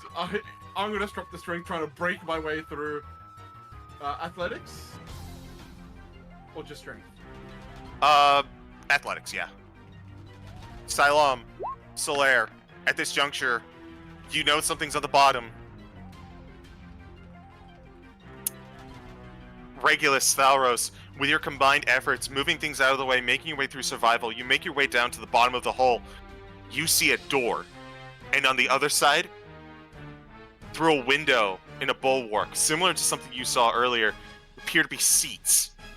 About 8 of them.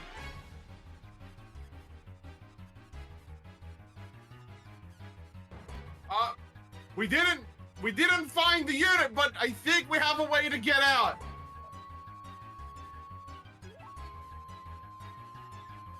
Everyone hears this on top deck. Silam, Solaire, Neffy.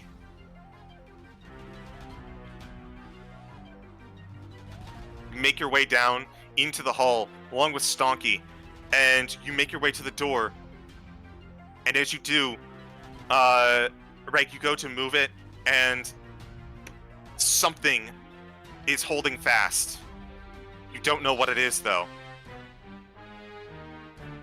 Wait, so we're down there as well now? Yeah, after the calling that Reg has found, and admittedly for the sake of time, you follow Reg, and you approach this door, which will not open. I need Arcana checks from everyone.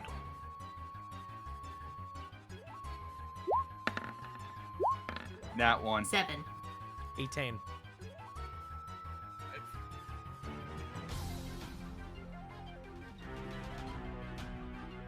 Neffy? Save us, Neffy. Eh.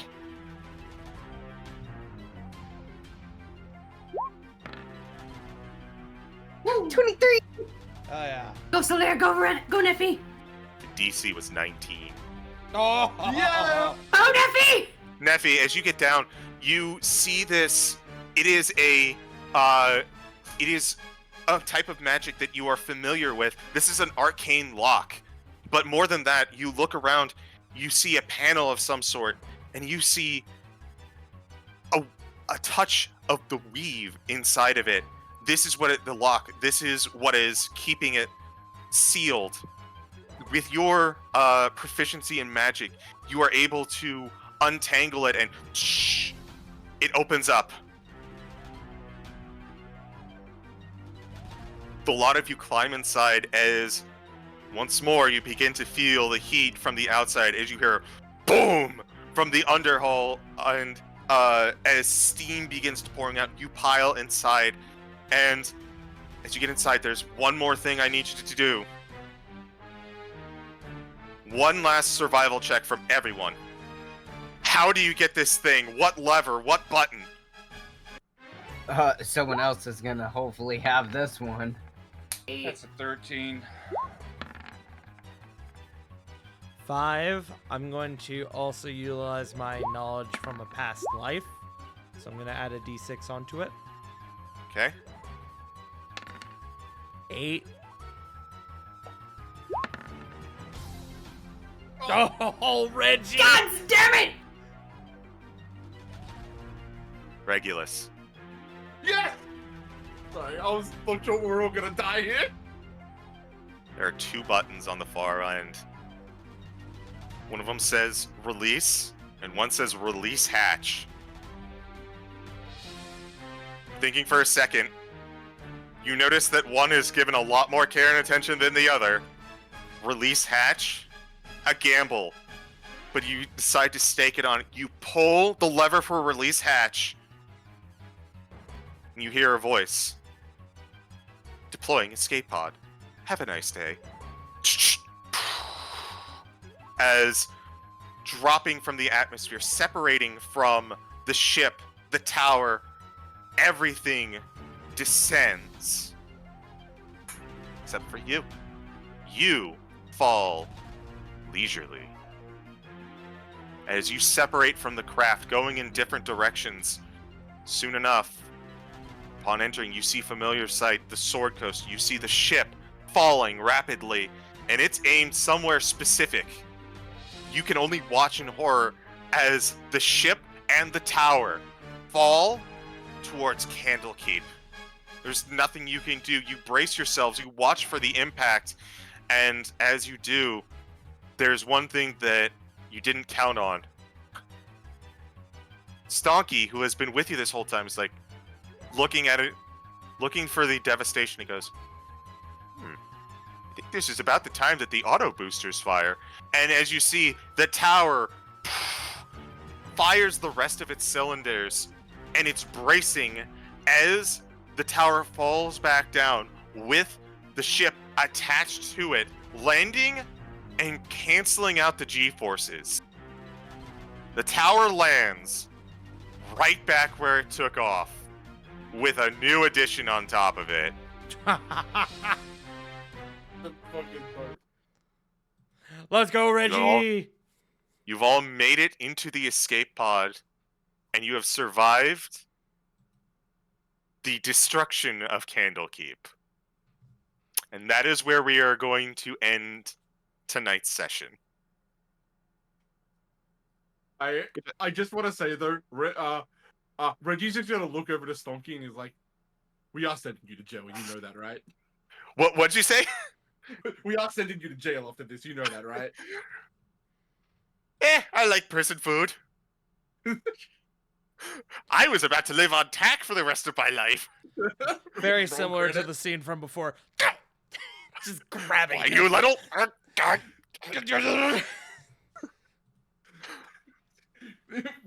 I don't think Regulus has ever hated someone more than this man. But y'all made it. We survived. Thank We the gods. survived.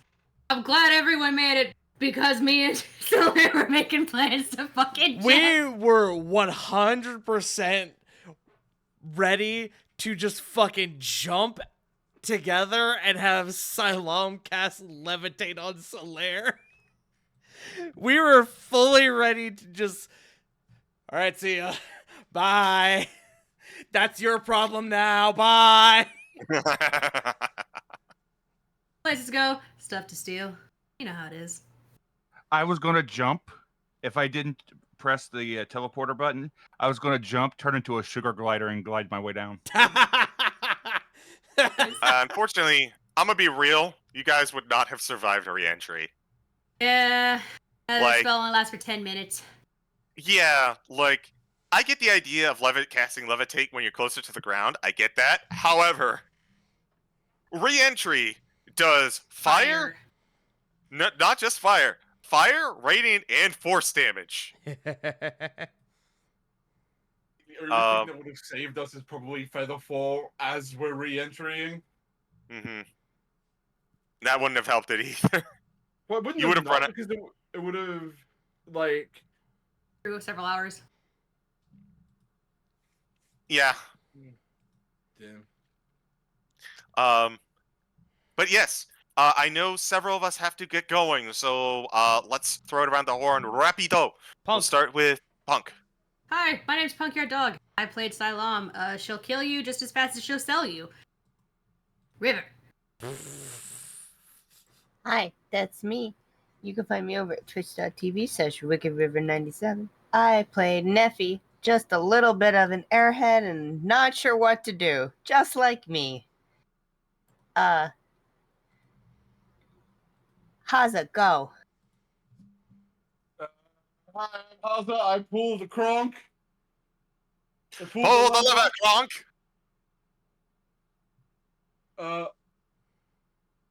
It was, you can catch me over at Hazard's, my name everywhere, Blueski, Twitch, wherever.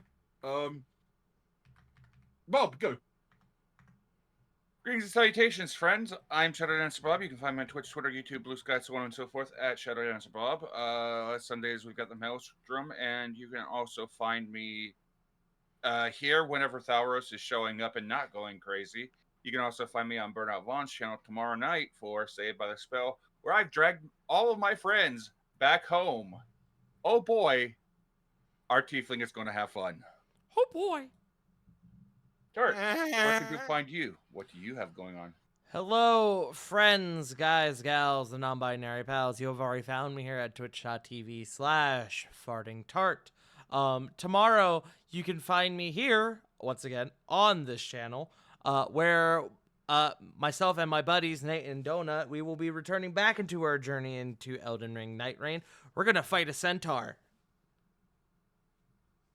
But aside from that, you'll actually find me in the next Candlekeep session this upcoming Thursday, July 3rd, provided that we're still a go. I don't know, it's kind of up in the air right now because Bun may be DIing. We'll find out.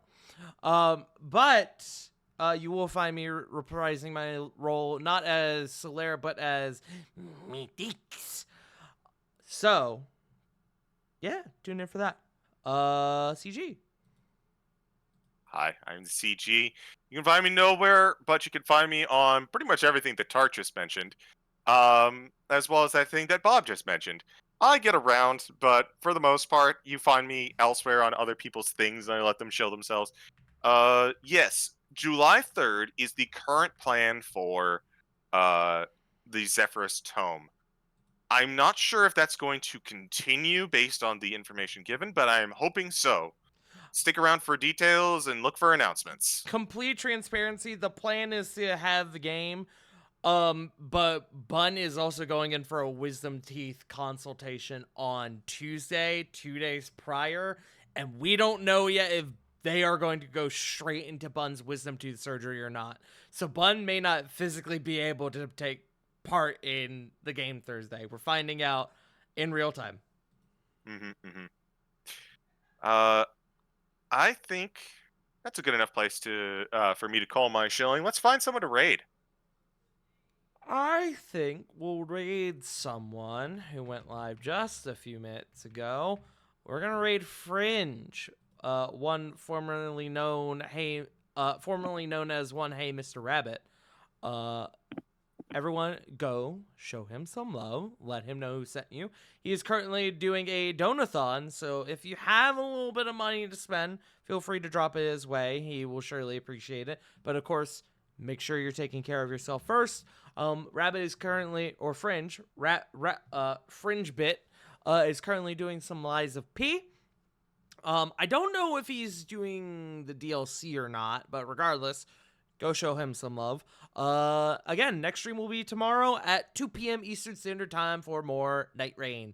So hope to see you guys there. We love you all so very much. And remember, as always, Black Lives Matter, trans rights are human rights. You are loved, you are valid, and if no one's told you today, you fucking matter. Goodbye, we love you. Ah! Bye.